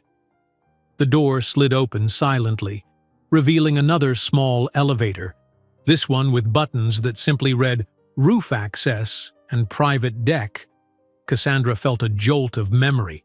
Once, many nights ago, Adrian had mentioned plans for a private penthouse or a viewing deck, but she'd never seen it in person. She watched as he guided Ethan inside. She followed, gripping the side rail. The elevator whooshed upward. A tingling sensation buzzed in her chest, some blend of excitement and lingering trepidation. When the doors slid open again, the three of them stepped into a darkened space, lit only by dim overhead lights and the soft glow of a few small track lamps. A series of floor-to-ceiling glass panels lined the walls, providing a breathtaking, nearly 360-degree panorama of the city. The entire skyline sprawled out, countless lights twinkling in the dark. Far below, traffic moved like lines of glowing ants, and towering buildings resembled miniature toy blocks. Ethan gasped, pressing his hands to the glass. "Wow!" he exclaimed, voice bouncing off the interior. "It's like being on top of the world." Adrian watched him, lips curving in a proud, if slightly awed, smile. "Yeah, buddy, it is," he said softly, placing a hand lightly on the boy's shoulder. "I come here sometimes when I need to think." Cassandra stepped closer. The view stole her breath, reminding her how she once was dazzled by Adrian's achievements, how easy it had been to lose herself in the rush of his grand ambitions. She glanced at him now, observing the thoughtful expression he wore as he, too, stared at the city he effectively ruled. In this hush, it felt as though they'd stepped outside real life into a private world. Turning, Adrian caught her eye. "I never really showed it to anyone," he said quietly, almost apologetic. "You left before I finished building it." She nodded, a flutter of regret pulsing inside her. All the words she might say, apologies, explanations, confessions, crowded on her tongue, but the moment felt too delicate to force them out. Instead, she let silence hold them. Ethan wandered along the perimeter, amazed by each new angle of the view, occasionally calling back for his mother to come see this cool part or that blinking light. After a while, Adrian tugged two low lounge chairs toward the center of the space. "Might as well be comfortable," he murmured. Cassandra lowered herself into one, hugging her arms around herself as the overhead lights made the glass reflections shimmer. "You didn't always want all this," she said softly, gesturing at the extravagant deck. "When we first met, you dreamed about building something, yes, but it was smaller, more intimate. A boutique consulting firm, remember?" He exhaled, wry amusement flickering in his eyes. "You have a good memory. I guess in time I realized I could dream bigger." A pause. Then he added, "Dreams can shift, though. Look at me now." "Look at me now," she echoed quietly, understanding the double meaning. Their gazes locked, full of the unspoken complexities between them. Ethan trotted over and perched on Cassandra's lap, tugging at Adrian's sleeve. "Daddy," he said again, more confidently this time. "Do the lights stay on all night?" Adrian's breath caught. Cassandra saw it. No matter the conversation, that single word, "Daddy," cut through everything else. He gave the boy a slightly shaky smile. "For the most part, yes," he said. "Some buildings turn off their lights, but a lot of them stay lit till sunrise." "That's so cool," Ethan whispered, leaning his head against Cassandra. She cradled him, eyes drifting across the mesmerizing cityscape. The three of them sat there for a while, the hush broken only by Ethan's occasional exclamations and the distant hum of air conditioning. Eventually, Ethan's eyelids began to droop. Cassandra felt his weight grow heavier against her. "We should get him back," she said gently to Adrian, brushing a hand over Ethan's hair. "It's past his bedtime." Adrian's eyes flickered with reluctant agreement. "Yeah, of course." He rose, offering Cassandra a hand, which she accepted. "I'll have the car take you." Cassandra stood, balancing Ethan in her arms. He stirred just enough to wrap his arms around her neck. "Are you coming with us?" the boy mumbled sleepily, half awake. Adrian glanced away. "I still have some work to finish here," he said, a bit regretful. "But tomorrow." His gaze settled on Cassandra again, seeking her eyes in the dim light. "We can figure out a plan. Maybe you'll let me take him out for a while." She bobbed her head, swaying with Ethan's slight weight. "Yes, we can talk about it," she answered. The tension she'd felt earlier that day now felt replaced by a cautious, fragile hope. Adrian escorted them back to the private elevator, then down to the main lobby, which was eerily silent after hours. Cassandra noted how a single guard nodded in recognition, no questions asked, clearly used to Adrian's unpredictable schedule. Outside, the Brinkwell car waited at the curb, engine humming softly under the streetlights. Before she slipped inside, Cassandra paused. Adrian stood there on the sidewalk, hands in his pockets. Even in the halogen glow, she could see a kind of wistful longing carved into his features. She offered him a gentle smile, wanting to say something meaningful, but words failed. Instead, she just said, "Thank you. For tonight." He nodded, returning her gaze. "Thank you," he echoed. Then he leaned in carefully, pressing a light kiss to Ethan's brow. The boy barely stirred, lost in half-sleep. And with that, Adrian stepped back, letting the driver shut the door. As the car pulled away, Cassandra watched him in the rearview mirror. He stayed there, unmoving, until they disappeared into the flow of the city. 1,000 thoughts churned in her mind, the unstoppable momentum of what tomorrow might bring, the swirl of custody and schooling, the question of where she and Ethan would live. But in Ethan's soft snore against her shoulder, she found a measure of calm. For so long, she had feared Adrian's world, afraid he would overshadow her or take Ethan away. Yet tonight, she'd glimpsed a man who perhaps yearned for a family he never expected to have. It didn't erase the past, but as they returned to the hotel, the lights of Brinkwell Tower fading behind them, Cassandra allowed herself a quiet hope. Maybe in the neon-lit labyrinth of this city they could carve out a life that might, against the odds, be theirs. Cassandra woke before dawn, her eyes drifting open to the pale glow slicing through the hotel curtains. The suite's elegant stillness felt both comforting and surreal. She had never slept in such a luxurious place before, yet her thoughts never stopped churning enough to truly rest.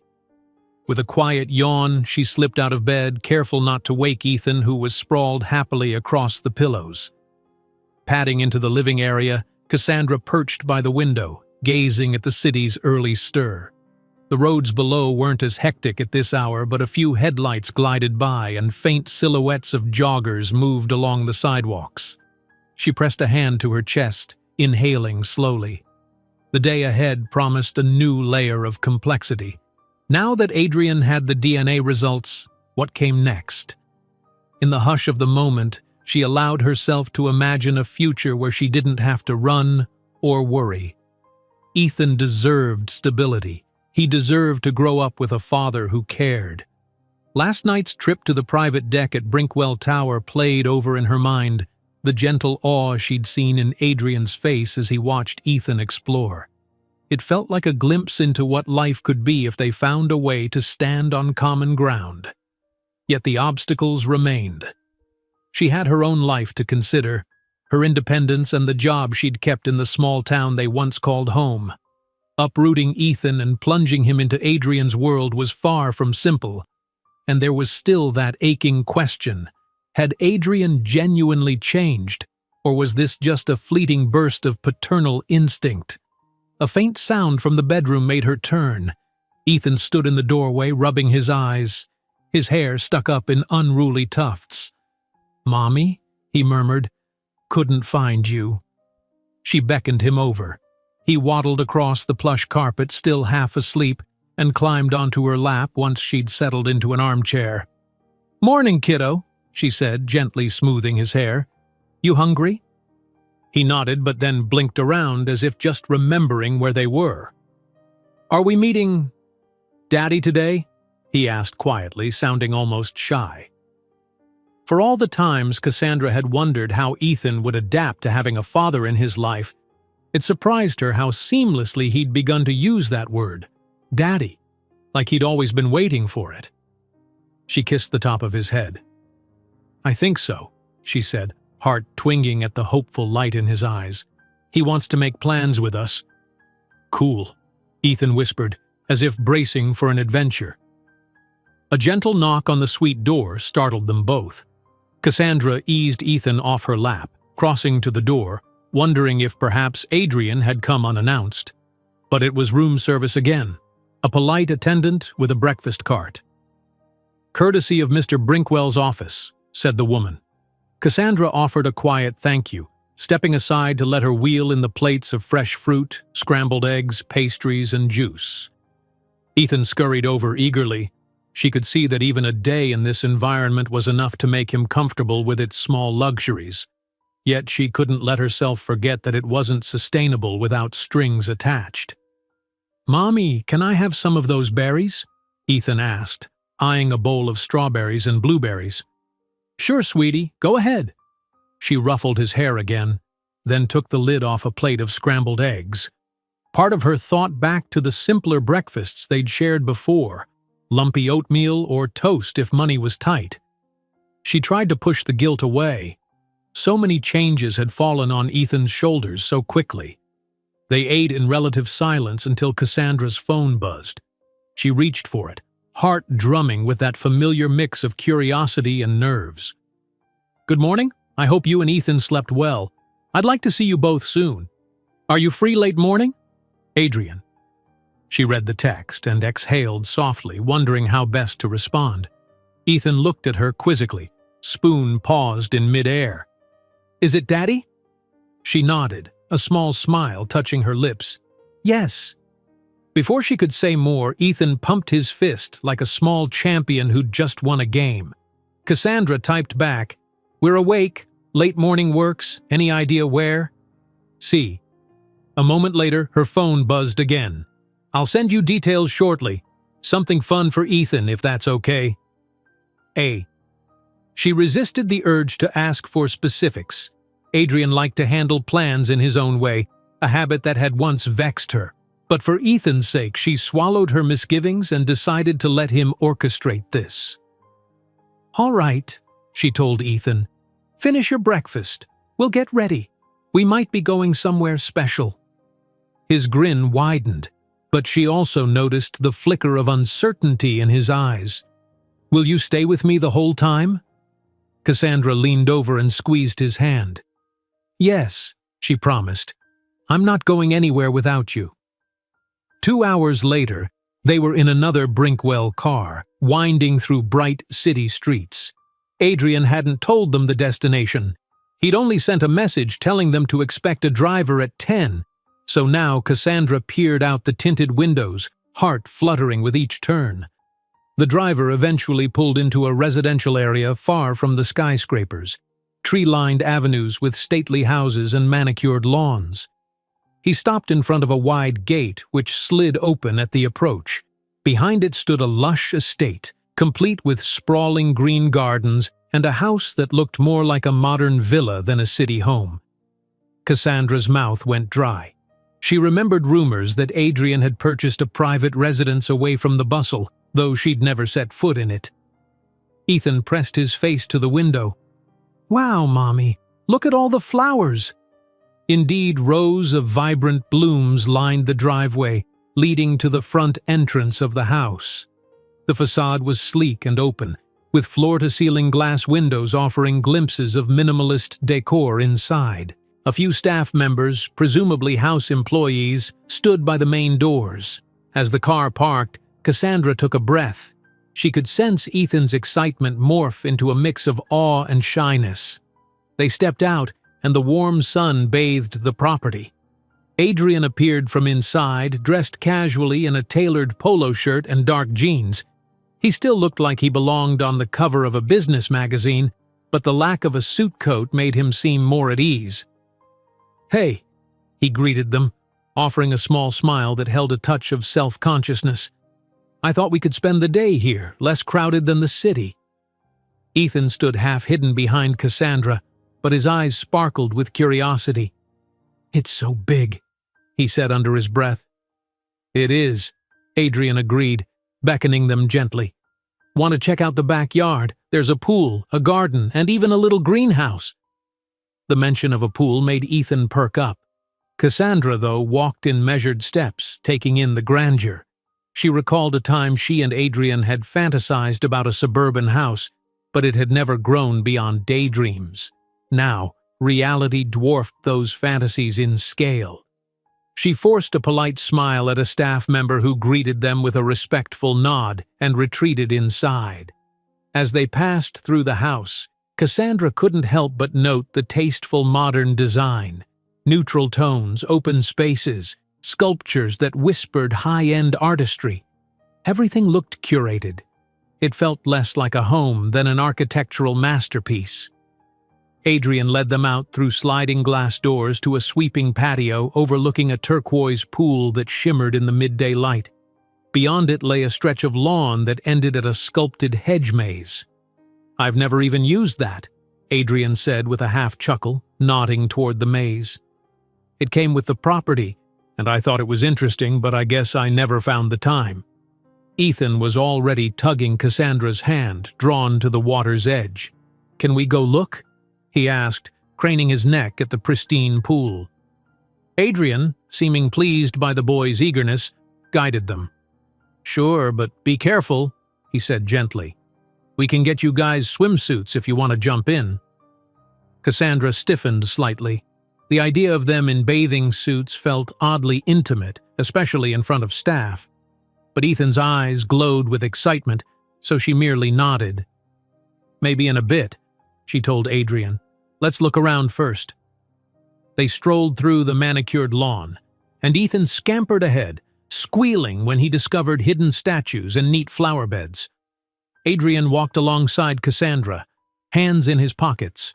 Occasionally he would glance over at her, as if searching for a reaction to this world he'd created. "It's beautiful," she murmured, truly meaning it. "You've done well for yourself." He shrugged, gaze drifting across the rolling grass. "It's a place to unwind. I bought it hoping I might someday." He hesitated, then pressed his lips together. "You know, maybe have a family or something. That's the thought that crossed my mind when I signed the papers anyway." Her chest squeezed. "You never said so." "I didn't know if that was possible," he said quietly, glancing toward Ethan. The boy had found a butterfly flitting above the flowers and was eagerly calling for them to come see. "I thought I'd lost the chance at something normal. Then you appeared with him." Normal? The word reverberated in Cassandra's mind. Nothing about this felt normal, yet she saw the yearning in Adrian's eyes. Maybe he was wrestling with regrets or the shock of fatherhood that had landed in his lap so unexpectedly. She placed a hand on his arm, a tentative show of understanding. "I'm sorry," she whispered, voice catching, "that you missed so many years." He turned to her, a swirl of emotions flickering in his expression. "I know there's blame on both sides," he managed. "Let's not dwell on it. I want to move forward. For him." He gestured gently at Ethan, who was crouched on the lawn watching the butterfly dance. They continued exploring the yard, gradually coming to a stone path that led around the house. At one point, Ethan bounded up with an excited grin. "There's a dog!" he exclaimed. Sure enough, a large, friendly golden retriever ambled out from behind a hedge, tail wagging. Adrian gave a faint laugh, rubbing the dog's ears. Her name is Sunny, he explained. I rarely have time for her.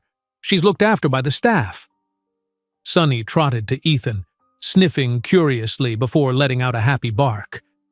The boy giggled, reaching out to pet the soft fur.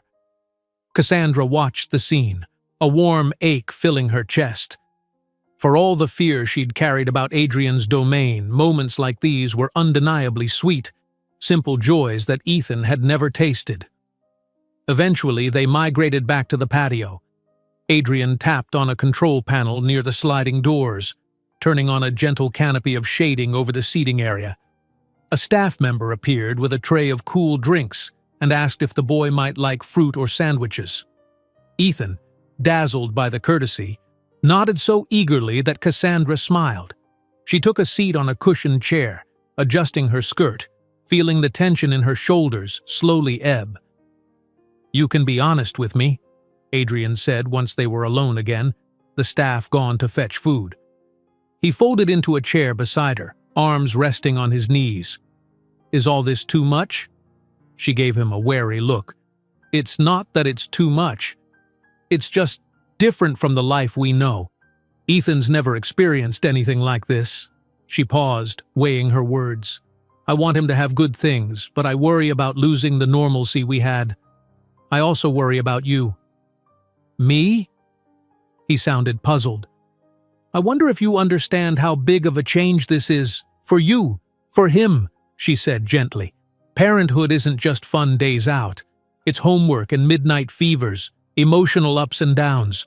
You can't call off fatherhood because of a business trip. Adrian's gaze dropped to the stone floor, and he nodded, a hint of remorse lining his features. I know. I'm learning. She reached out, lightly covering his hand with hers.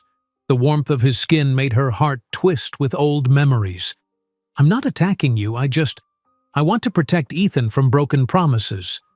His eyes met hers, steady, sincere. I understand, he said, voice hushed but firm. I won't make promises I can't keep, but I want to promise him something, like that I'll be here, that he can rely on me. Cassandra exhaled, the swirl of her emotions easing just a bit. Maybe, in some buried part of her heart, she was rooting for Adrian to rise to the challenge. Before she could reply, Ethan bounded up to them with a bright smile. Look, he exclaimed, holding out a small white flower he'd plucked from a nearby bush. Smells so good. Adrian reached out, gently taking the delicate bloom. His expression softened. It does, he agreed, then handed it back. Why don't you give it to your mom? Ethan beamed, turning to Cassandra. She leaned down, letting him tuck the flower behind her ear. For a moment, all three of them laughed, the tension unraveling into something freer. The staff returned with plates of tiny sandwiches and fruit, setting them on a low table. Ethan reached for a sandwich, Sunny the retriever wandering close in hopes of a dropped crumb. In that tranquil moment on the patio, breeze rustling the hedges, warm sunlight bathing the stone, laughter lingering between them, Cassandra wondered if maybe, just maybe, they could build something real. The path ahead was still uncertain, but Ethan's laughter, Adrian's softened demeanor, and the sense of quiet possibility felt like the earliest threads of a tapestry that could one day be called family. A gentle breeze swayed the rows of flowers, carrying the mingled scents of fresh-cut grass and the light tang of pool chlorine. Cassandra sat back on the cushioned patio chair, silently observing Adrian and Ethan sharing a moment by the water's edge. The boy had a fascination with skimming his fingertips across the pool's surface, while Adrian stood close by, ready to grab him if he slipped.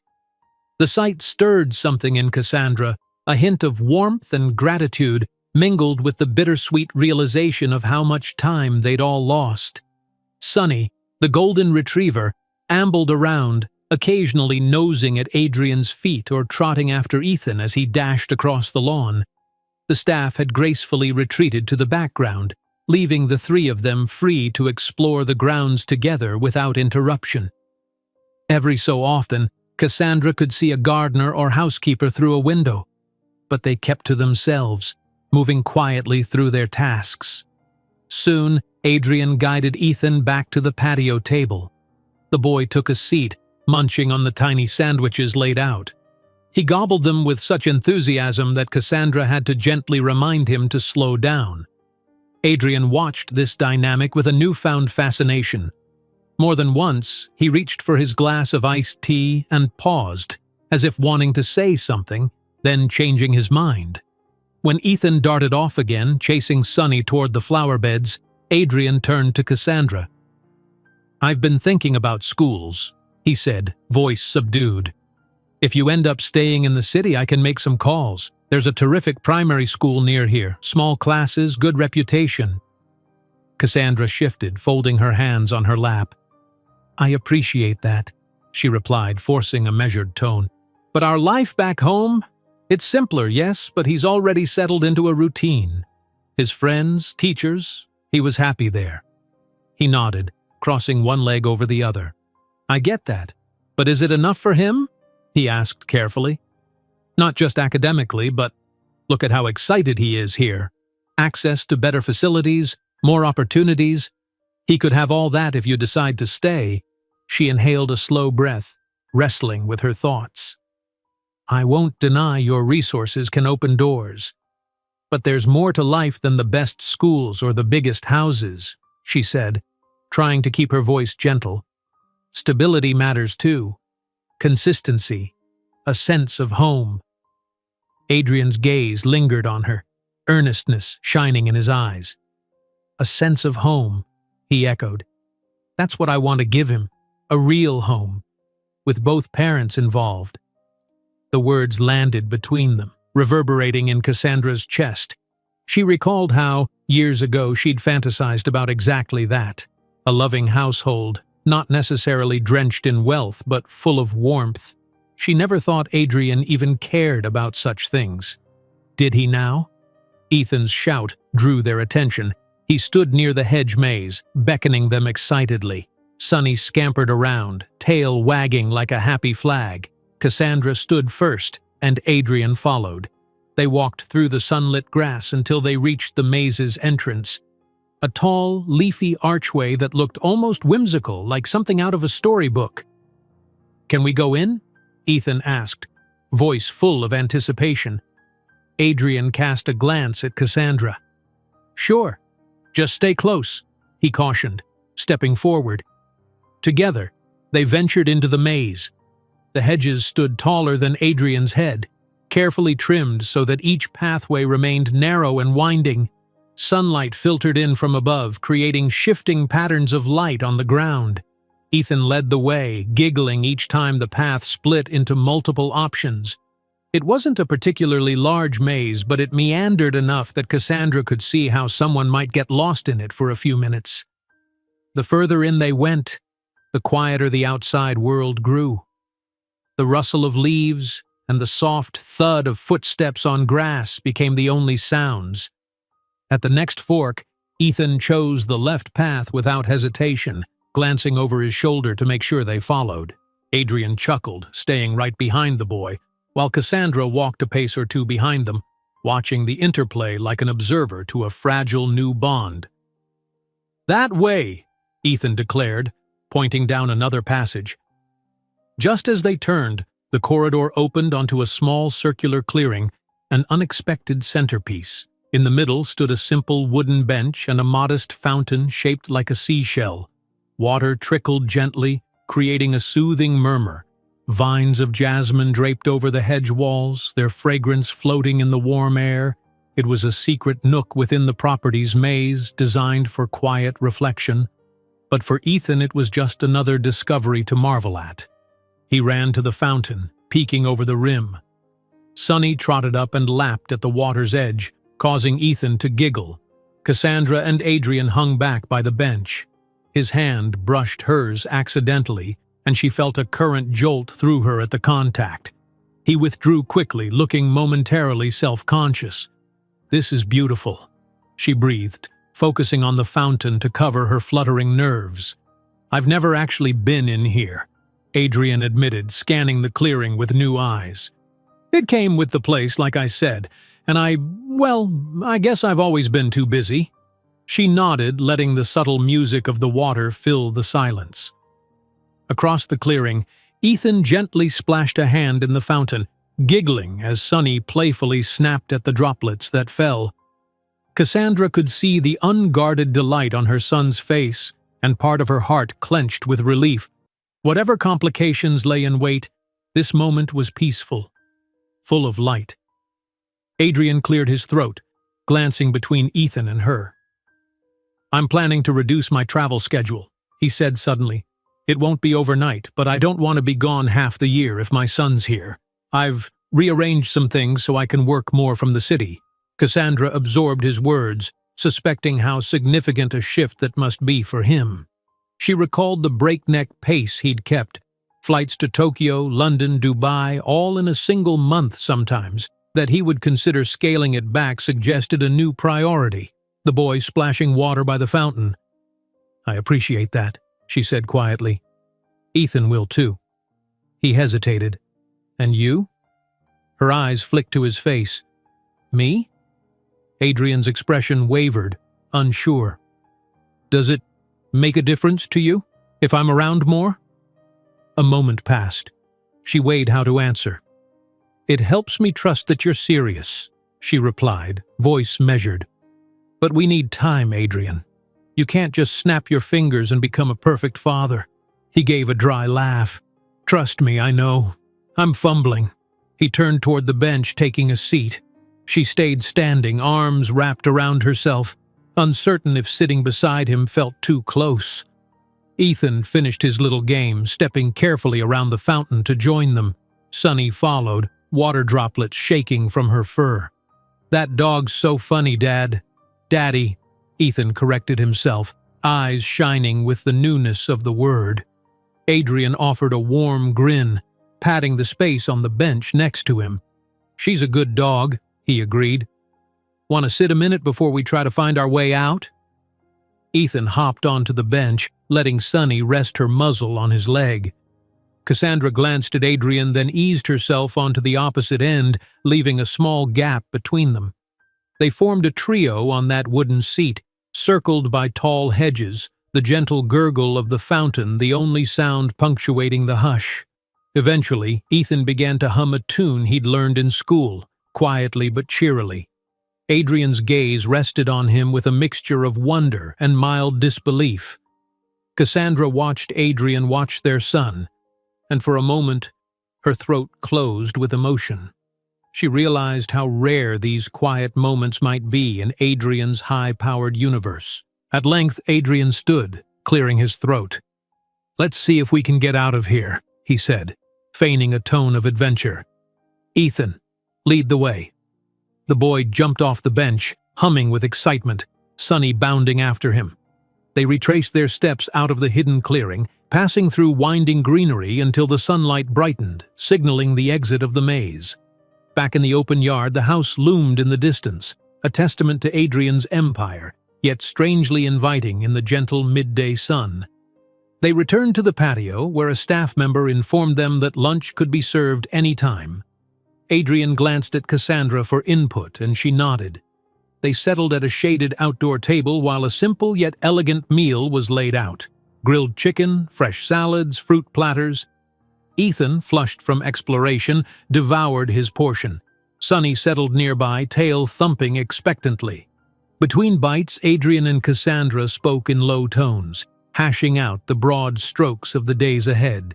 His insistence that they stay in the city at least a few more days to let Ethan acclimate. Her reminders that they had responsibilities back home, errands, an apartment full of their belongings. They reached no immediate resolution, but the conversation stayed calm. "Let's do a week," Adrian proposed, swirling his water glass. "Stay at the hotel for a few more days. We can decide if you want your things moved here or if you'd rather go home. But at least give me that chance to prove I can be here, with him." Cassandra folded her napkin, thinking it over. "A week," she echoed. I can't promise anything beyond that, but all right." For the first time that day, Adrian's face broke into a genuine, relieved smile. "Thank you." Ethan looked up from his plate, curious. "What's happening in a week?" Cassandra exchanged a glance with Adrian. "We're just giving this city a trial run, sweetie," she explained gently. "Seeing if we can stay a bit longer, or if we need to go home." The boy's brow furrowed, but after a moment, he nodded. Perhaps the concept of two homes in different places didn't alarm him as much as it did Cassandra. Lunch, wrapped up with a platter of small pastries, chocolate eclairs, fruit tarts, that Ethan and even Cassandra found irresistible. Adrian ate sparingly, mind clearly buzzing with an internal checklist of steps to make this new arrangement work. Afterward, they wandered back toward the pool, letting Ethan splash his feet in the shallow end under Adrian's watchful eye. It was during this lull that Cassandra's phone chimed. She fished it out of her pocket, seeing a text from a friend back home, just a friendly check-in, asking how she and Ethan were doing.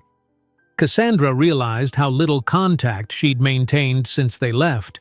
She typed a quick reassurance that they were all right, that they'd be back soon.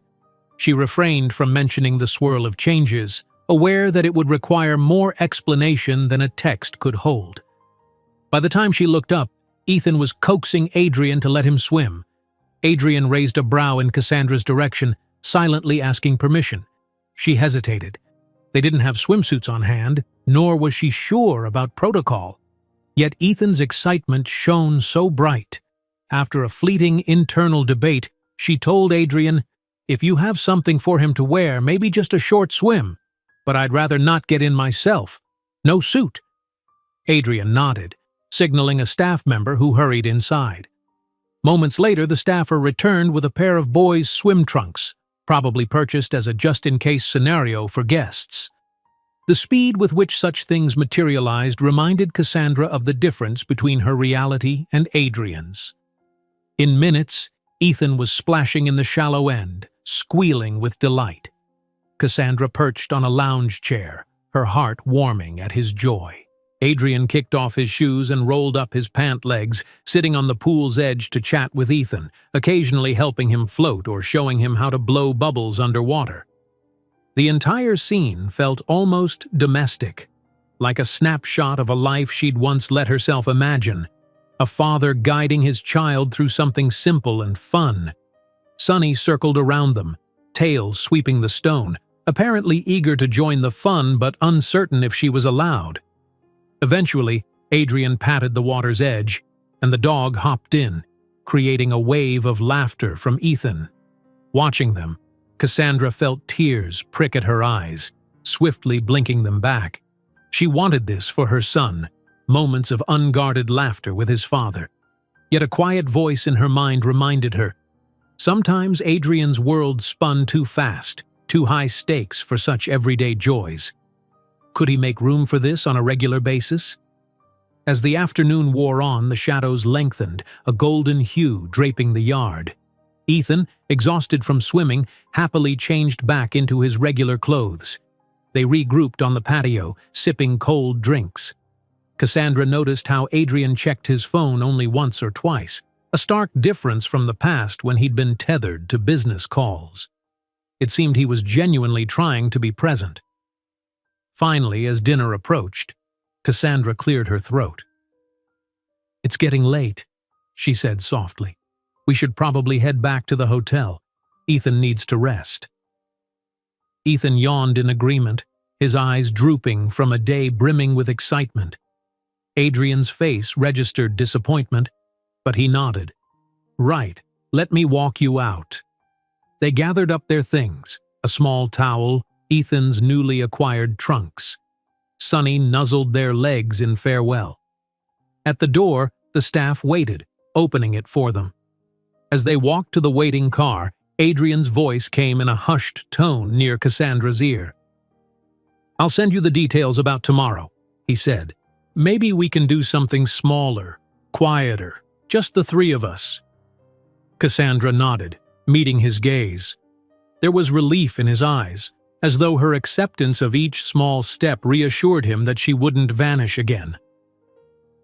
"Okay," she answered. "We'll be at the hotel. You can text me."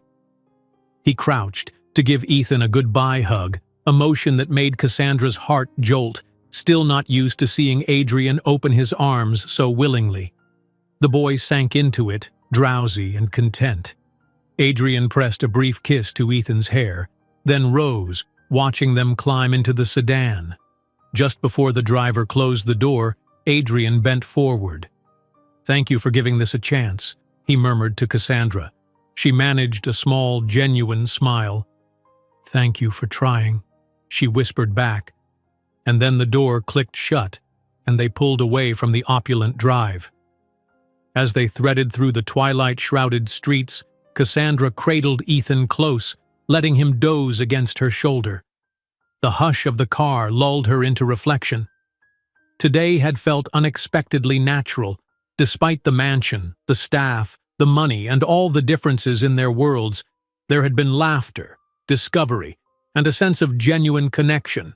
She couldn't ignore the complications nor the practicalities that still needed answers, but for once, her hope outweighed her fear.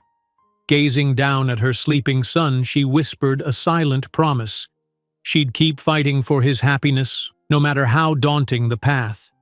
And if Adrian truly wanted to be the father Ethan deserved, then Cassandra would do her part to see if they could craft a family from the fractured pieces of their past. Nothing was certain yet, but as the sedan carried them back to the hotel, she allowed herself the comfort of believing in new beginnings. Early morning sunlight streamed through the hotel curtains, casting slanted beams across the carpet. Cassandra stirred, blinking at the gentle glow. She stretched carefully to avoid waking Ethan, who was curled in a cocoon of blankets. A quick check of her phone showed it was barely 7. Though tired from the previous day's whirlwind, she felt an unusual sense of quiet anticipation thrumming in her veins. Today marked the second day of Adrian's week-long trial, a phrase that had become shorthand for the tentative agreement they'd forged. A week to see how Ethan might adapt to a life shared with his newly discovered father. A week to see if Adrian could manage fatherhood alongside the demands of his vast enterprise. A week to decide if Cassandra could live in Adrian's world without losing herself or her son in the process. She slipped out of bed, careful on tiptoe, and padded into the sitting area. A silent tension had filled her thoughts since they'd come back from Adrian's house last night. The day had been lovely. Almost too lovely. Her mind flickered with images of Ethan splashing in the pool, chasing the dog, laughing with Adrian in a scene so peaceful it bordered on surreal. Grabbing her phone, she noticed a new message from Adrian. "Good morning. If you're both up for it, I have a surprise planned. I'll pick you up at 9. It's a short drive from the city. Let me know if that works." Her lips curved in a faint smile as she typed back, "We'll be ready. Looking forward to it." She set the phone aside, heart fluttering. Surprise? A few weeks ago, she would have dreaded any surprise from Adrian's world, imagining it might be a business event or some formal function. But now, the context was different. Father, mother, child. Her hope mingled with caution, yet she couldn't help feeling a spark of curiosity. Slowly, Ethan stirred in the other room.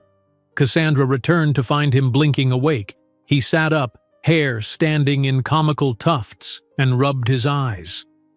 "Mommy?" he mumbled. "Is it morning already?" She perched on the side of the bed. "Yep," she said softly, smoothing his hair. "We might have an adventure today. Adrian wants to take us somewhere." Ethan perked up instantly. "Where?" "I'm not sure," she admitted. "But we'll find out soon. Let's get dressed and have a light breakfast, okay?" The boy threw off the blankets and hurried to the bathroom, excitement clear in his every move. Cassandra followed, rummaging through the clothes she'd brought along. Only a few outfits since she hadn't anticipated a drawn-out stay in the city. She made a mental note. If they truly stayed for a week or more, she'd need to retrieve more of Ethan's essentials. Perhaps Adrian's staff could help, or maybe she should handle it herself to keep some independence. 45 minutes later, they were downstairs in the hotel lobby, finishing a couple of pastries and juice. True to his word, Adrian arrived just before 9. Dressed in casual slacks and a simple sweater, he looked refreshed, despite the early hour. His eyes skimmed over Cassandra and Ethan, and he greeted them with a gentle smile. "Morning," he said, ruffling Ethan's hair. "You two sleep all right?" Ethan nodded, mouth still half full of pastry. Cassandra glanced at Adrian with a trace of amusement. "We did. You?"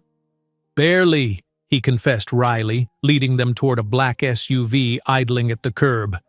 "But in a good way." Once settled inside, Cassandra tried to guess where they might be going. The cityscape slid past in a blur as Adrian guided the conversation toward Ethan's favorite subjects, his new fascination with the greenhouse at Adrian's house, the pool, Sunny the golden retriever. She listened from the front passenger seat, noticing how Adrian's tone softened around the edges when he spoke with Ethan. Occasionally, his gaze flicked to her in the rearview mirror, and she found herself answering his unspoken question with a small, tentative smile. "Yes, I see you trying." Eventually, the car took an exit that led them onto a winding road up a slight hillside. The buildings gave way to open spaces, patches of greenery, and a scattering of other vehicles heading out of the city for the weekend. Cassandra felt the shift in scenery in her bones. Less traffic noise, more warmth in the air. "Almost there," Adrian announced, turning onto a narrower lane lined with tall trees. They passed a wooden sign that read, "Lakeside Orchard." Cassandra's eyebrows lifted in surprise as she caught sight of rows of fruit trees beyond the fence. A small parking area popped into view, where a few families were stepping out of cars. In the distance, a quaint farmhouse stood, complete with rustic barrels out front. "A farm?" Ethan asked, pressing his face to the window. Adrian parked, cutting the engine. "Sort of," he answered. "They have pick-your-own-fruit orchards here, plus a little petting zoo. I thought it might be fun." Ethan practically leapt from the car. Cassandra slid out more slowly, taking in the sweet smell of early fall in the air, overripe fruit, hay, and warm soil. The orchard reminded her of simpler times, a far cry from Brinkwell Industries' polished offices. She hadn't expected Adrian to pick a place so unassuming or unpretentious. Adrian stepped to her side. "I used to come here with my grandfather once when I was a kid," he said softly, watching Ethan dart toward the orchard's entrance. "Before everything got so complicated." She glanced at him, surprise mingling with appreciation. "You remember?" His lips curved into a thoughtful smile. "Bits and pieces. I recalled it being peaceful, a good break from the city's chaos. Figured Ethan might like it." Warmth spread through her chest at the gesture. Without another word, she followed Ethan, who was already marveling at the orchard map. A friendly attendant gave them baskets and explained which fruits were in season: apples, pears, and a few late summer berries. Adrian paid for their entry, and they ventured into the orchard. A few other families dotted the rows, toddlers running amok while parents laughed and snapped photos. Ethan scampered ahead, testing each tree's low branches for fruit.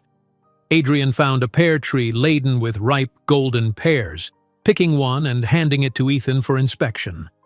Cassandra caught the soft, almost reverential expression on Adrian's face as he watched their son grin over a simple piece of fruit. They moved leisurely, sampling a few apples along the way.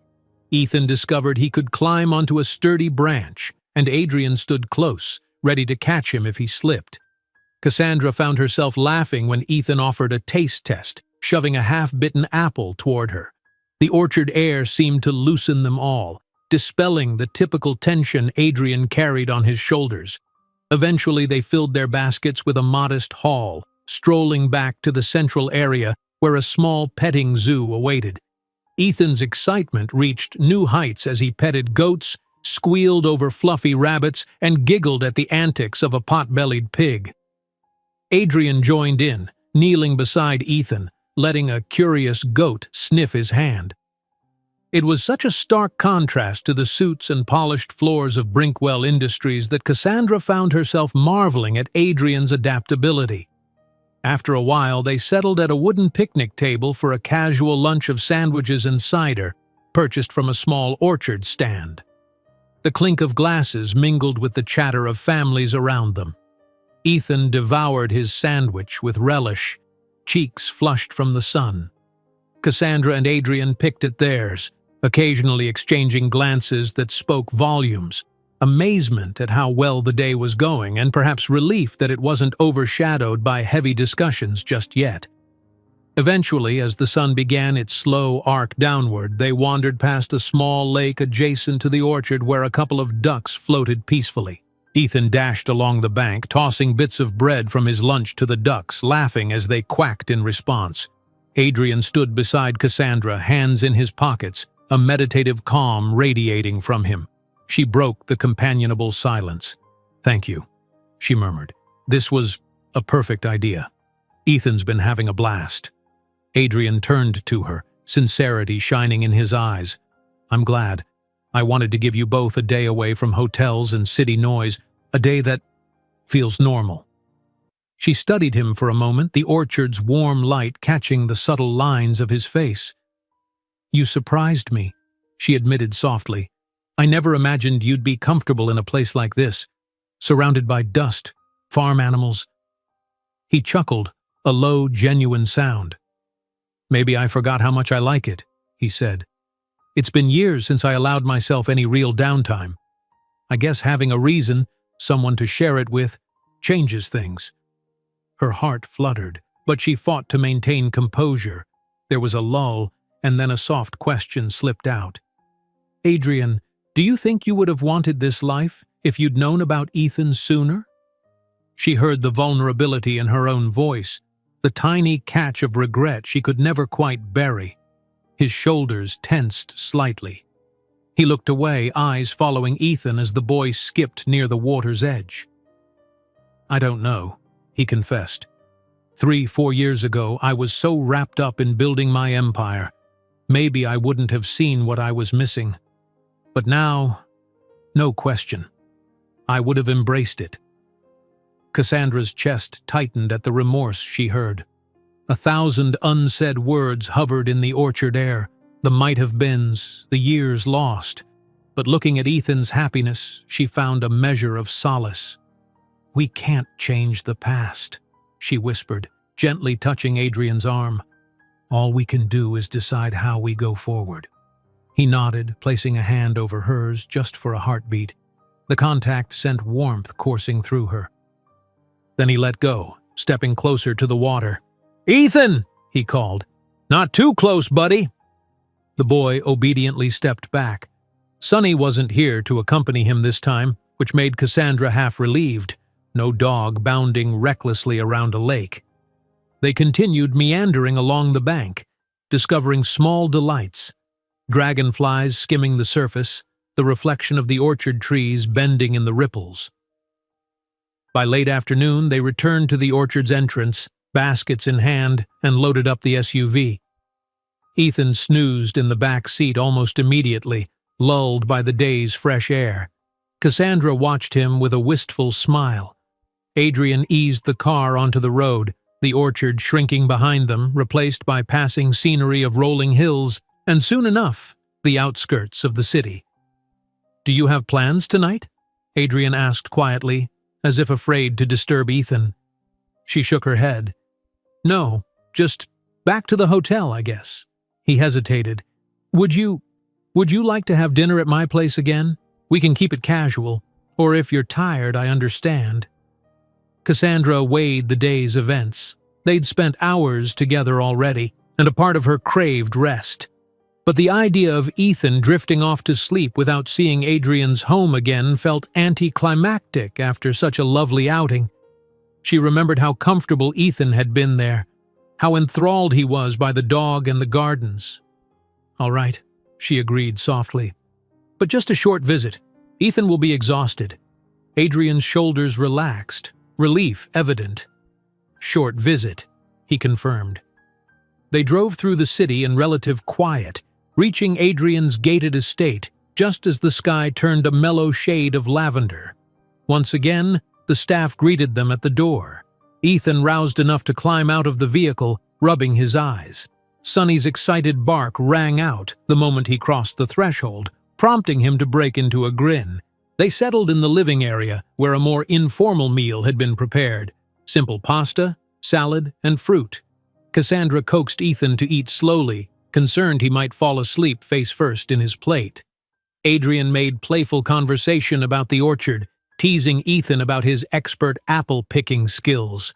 The boy giggled between yawns. Halfway through dinner, Ethan's eyes began to droop. Cassandra set down her fork, ready to excuse them back to the hotel. But Adrian paused, glancing at Cassandra with a question in his gaze. She read it easily. Would it be all right for Ethan to rest here?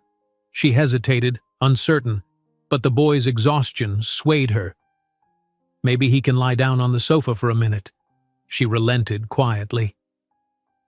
Adrian beckoned a staff member who soon returned with a soft throw blanket and a small pillow. They made a cozy spot for Ethan on the sofa. He cuddled into it without protest, half smiling at Sonny's gentle nudge. Cassandra hovered for a moment, brushing a lock of hair from her son's forehead. He mumbled something unintelligible, then sank into deep slumber. She and Adrian lingered at the dining table, the low hum of the estate's evening hush surrounding them. Soft lights illuminated the room, casting warm shadows on the minimalist decor. Occasionally, Sonny padded over to check on Ethan before settling by Cassandra's feet. "Thank you for today," Cassandra said quietly, meeting Adrian's eyes. "He had so much fun. I did too." A rare, unguarded smile curved his lips.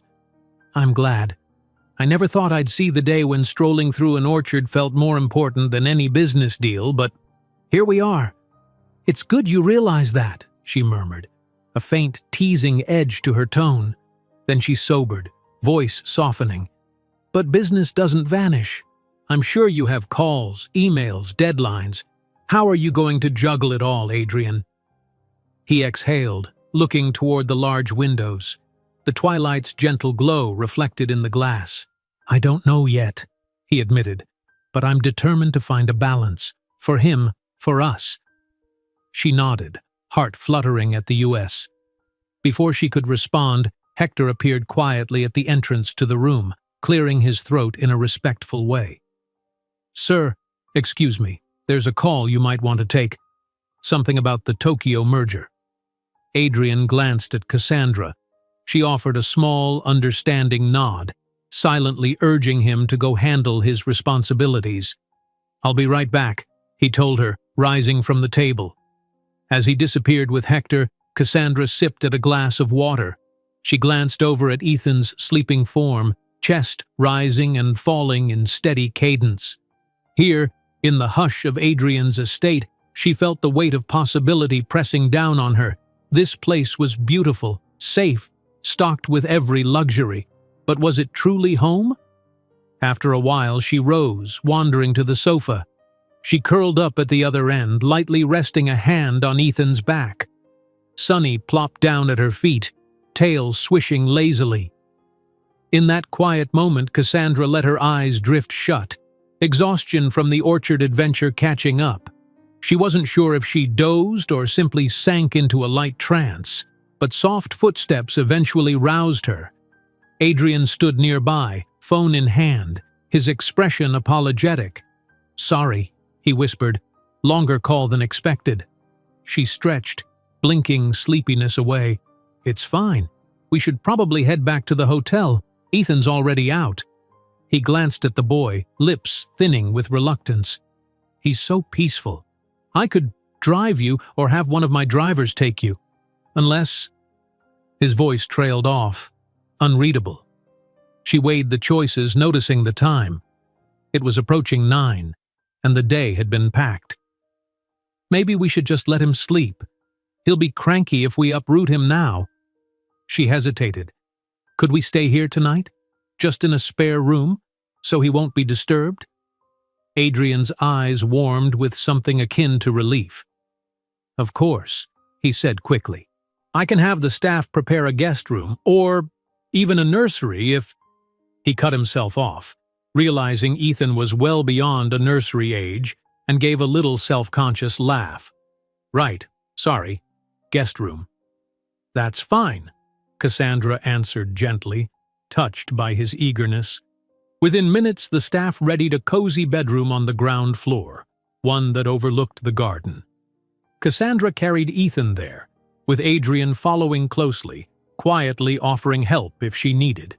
But she managed on her own, gently laying the boy on the crisp sheets. Sonny wandered in, seeming reluctant to leave, so Cassandra let the dog settle near the foot of the bed. Exiting the room, she carefully closed the door to a crack, leaving just enough space so they could hear if Ethan stirred. Adrian stood in the hallway, hands in his pockets, expression half hopeful, half wary. "You might want your own space," he began, voice hushed. "There's another guest room upstairs, or you can stay with Ethan." She caught the note of uncertainty. The house felt enormous and hushed at night. The idea of a separate room up some grand staircase away from Ethan made her uneasy. "I'll stay with him," she decided, relaxing her shoulders. "I don't want him waking up confused." Adrian nodded, relief flickering across his face. "All right, let me know if you need anything, though. I'll be in my room upstairs, finishing some calls." They lingered a beat, the hallway lights casting a soft glow on the polished floors. Cassandra felt the pull of words unspoken. She almost wanted to thank him again, or assure him that this was all right. But the moment felt too delicate to pile on more. Instead, she just offered a faint smile. "Good night, Adrian," she said softly. "Good night," he replied, a world of questions in his eyes. Cassandra slipped back into the guest room. She carefully turned off the overhead light, leaving only a small lamp on, then eased onto the other side of the bed beside Ethan. Sonny gave her a curious glance, tail wagging once before curling into a furry ball at the foot of the mattress. Her mind spun with the enormity of the situation. She was in Adrian Brinkwell's estate, staying overnight in a guest room after a day spent picking fruit in a countryside orchard. Her son dozed by her side, utterly trusting that life was finally unfolding the way it should. The hush of the house felt comforting rather than intimidating. Yet lingering questions throbbed beneath her calm exterior. What if this all unraveled? What if Adrian's old life demanded too much?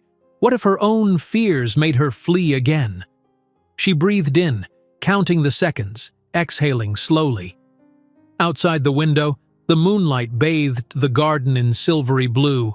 In this fleeting sliver of time, life felt strangely right, like the universe had paused, allowing them a glimpse of the family they could be. Pressing her hand gently over Ethan's back, she let her eyes close.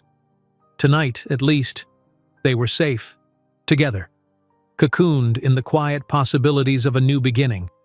Tomorrow would bring another wave of questions, of decisions, and reality checks. But for now, with her son and a hopeful heart, Cassandra allowed the hush of Adrian's home to lull her into an unguarded sleep. Mellow morning light filtered through the floor-to-ceiling windows of Adrian's estate, casting long, soft rays across the polished floors. Cassandra stirred awake, momentarily disoriented by the unfamiliar room. Then she remembered. She was in Adrian's guest bedroom, Ethan sleeping soundly at her side, and Sonny curled up near his feet. A flutter of disbelief flickered through her. This unexpected shift from hotel suites to orchard outings, from formal lunches to the hush of a suburban mansion. She glanced at her phone, which showed just after 7. Slowly easing out of bed, she slipped her feet into the slippers placed neatly by the staff the previous night.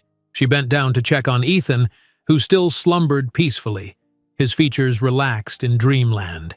Sonny raised her head, tail thumping softly, as if greeting Cassandra's unspoken question, "Is everything still okay?"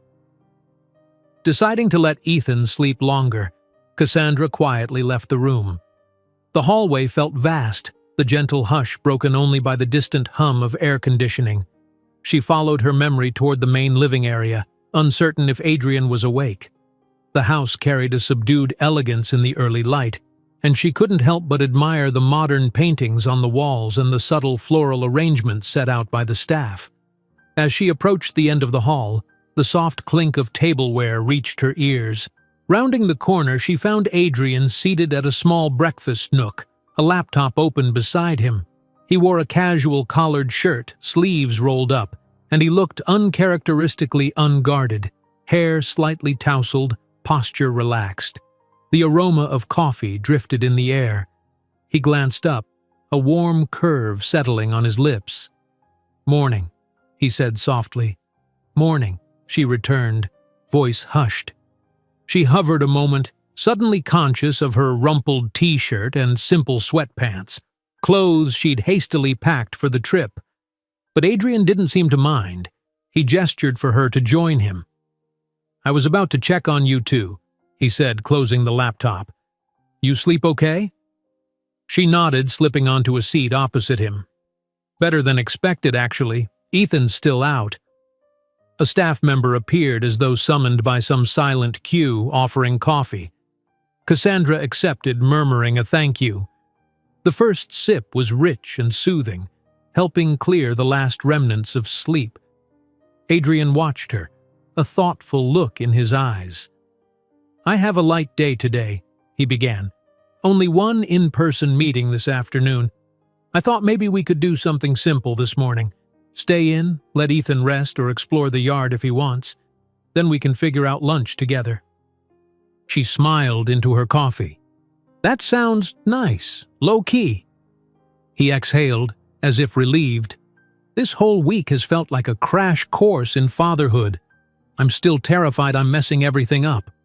Her gaze flickered with empathy. "You're doing fine," she said, voice kind. "You and Ethan are getting to know each other. That's the whole point, right?" He offered a crooked half-smile. "Right." Cassandra sipped her coffee, remembering last night's orchard trip, the ease of their conversation, at least until it drifted to bigger questions of the future. She decided to probe gently. "Have you thought about how this fits into the long term? You said you'd reduce your traveling, but your business isn't small. There's a lot you juggle." Adrian set his mug down, tapping the table once in a subconscious gesture she recognized from old days. He was weighing his words carefully. "I have outstanding commitments. Contracts, negotiations. I can't drop them overnight, but I've already instructed my VP that I won't be hopping on every flight. They can bring things here if necessary. His voice caught, then steadied. "I'm prioritizing Ethan. For real." Her chest tightened. "And you don't resent it?" His eyes met hers. "No," he said simply. "It feels overdue." She nodded, absorbing that. The cynic in her worried it might be temporary enthusiasm, but the glimpse of sincerity on his face gave her hope. "I just don't want you to look back and regret shifting focus," she murmured. He reached across, gently brushing her fingertips where they rested by her coffee cup. The touch sent a small thrill through her. "I only regret not doing it sooner," he said quietly. Then he cleared his throat, withdrawing his hand. "But what about you?" he asked, voice turning careful. "You have a life back in your town, a job, maybe friends. I don't want to tear you away from everything, yet I keep hoping you'll stay longer, beyond the week we agreed." Cassandra's heart pounded. She wasn't blind to the risks of turning their temporary arrangement into something permanent. She remembered the little apartment she and Ethan had shared, the supportive neighbor who sometimes watched Ethan after school, the routine that kept them steady. It was modest, but it had been theirs. Now, everything felt open-ended. "I do have responsibilities back home," she said softly. "I'd need to... Well, if we stayed, I'd have to arrange a different job, a new school for Ethan." "That's big, Adrian." He nodded solemnly. "I know. We could handle it in steps." There's no rush, but—" His gaze slid away, a hint of vulnerability creeping into his expression. "I'm trying not to sound pushy, but part of me wants you both to be here, not just Ethan. Having you around makes this feel real." A swirl of conflicting emotion tore through her. Over the last few days, she'd seen a side of Adrian that was softer, more grounded. Yet she also felt an echo of those old fears. His power, his capacity to overshadow her choices. If she surrendered to this life, would she lose herself again? But then she remembered Ethan's laughter with Sunny, the orchard trip, the hush of the night spent in Adrian's house, and she realized that maybe, just maybe, they could be a family. "I haven't decided," she admitted, voice trembling slightly. "I need to think about what's truly best for Ethan, and for me." Adrian's response was a quiet nod. He didn't push. A staff member returned, setting out fresh fruit and warm pastries. Cassandra felt her stomach growl, realizing she was hungrier than she'd thought. She and Adrian shifted to calmer conversation, what Ethan might like to do if he woke soon, how the garden's flowers were reaching their final bloom before the colder season arrived. Shortly, they heard the patter of little feet in the hallway, followed by an excited bark from Sunny. Ethan shuffled in, hair in disarray, still wearing his pajamas. He brightened the moment he saw them, hurrying to Cassandra's side. "Mommy!" he exclaimed, then blinked around. "Oh yeah, I forgot we stayed here." Adrian ruffled the boy's hair. "Morning, champ, want breakfast? We have pastries and fruit." Ethan beamed, already grabbing a seat. The staff reappeared discreetly, offering him a glass of juice. Cassandra couldn't help but notice how easily her son accepted the small luxuries now, like a child adapting to a dream. They spent the morning lazily. Ethan changed into fresh clothes, then insisted on playing fetch with Sunny in the yard. Cassandra and Adrian accompanied him, leaning on the porch rail as the boy tossed a tennis ball around the manicured lawn. The sun rose higher, warming the stone underfoot.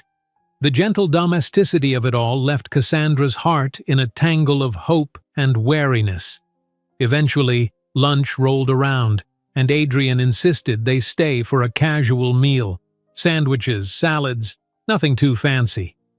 Over the meal, he and Cassandra tentatively explored what it might mean for them if she extended her stay. Each step seemed shadowed by unspoken questions. How would they co-parent? Would they share a home or remain separate but near? Could they handle disagreements without fracturing? Partway through, Adrian's phone buzzed, a calendar reminder. He cursed under his breath. "I have a meeting in an hour," he said. "I might have to go into the office for a while. Maybe 2, 3 hours?" Ethan's face drooped. Cassandra placed a reassuring hand on his back. "It's okay," she told him quietly, then looked to Adrian. "We can go back to the hotel if you need to work." Adrian hesitated. "Or you could stay here," he offered. "Explore the house, the yard. Let Ethan run around. I have enough staff to help if you need anything." It was a generous invitation, but Cassandra's cautious side reared its head. Staying in Adrian's home without him there felt both intimate and unnerving. Yet Ethan looked enthused. He glanced between them hopefully. She weighed the decision. "All right," she said, exhaling. "If you're sure you don't mind." Adrian's eyes warmed, relief evident. "I'd like you to feel comfortable here," he said gently. Then he rose, quickly tidying his plate. "I should get going. I'll be back as soon as I can. There's a car available if you change your mind and want to leave." "Thanks," Cassandra murmured, meeting his gaze. He leaned in and placed a light kiss on Ethan's head as if it were already second nature. Ethan grinned, showing no sign of discomfort. Adrian then turned to Cassandra. For a split second it seemed like he might do the same, lean in and kiss her. The tension hovered, but he stopped himself, just offering a small, uncertain smile before hurrying off. Cassandra's heartbeat pulsed at the near intimacy of that moment, wondering if eventually they'd cross that line, or if they should. With Adrian gone, the hours passed in a relaxed blur. Ethan found endless delight in feeding Sunny treats, exploring the hedge maze again, and even helping one of the house staff water potted plants on the patio. Cassandra floated along, answering the boys' calls to "look at this" every few minutes, occasionally lost in thought about how seamlessly he was adapting. Late afternoon slipped toward evening, and still, Adrian hadn't returned. Cassandra tried not to check her phone obsessively, but each time she looked, there was no update. She recognized the reality. Adrian was a busy man. He might have said 2 or 3 hours, but he was used to working until a task was done. Old anxieties flared. Would he always revert to letting them wait? She decided to distract Ethan by helping him color in a sketchbook one of the staff provided. They settled in a bright living area near the fireplace, the sun's last rays slanting through the windows. Sunny dozed on a rug, content after a day of attention. Finally, the faint sound of a car engine reached them. Cassandra peered through the window, spotting Adrian stepping out of the black SUV, tension etched on his features. He exchanged a few words with Hector, who must have driven him, before coming inside. He appeared in the living area with apology written across his face.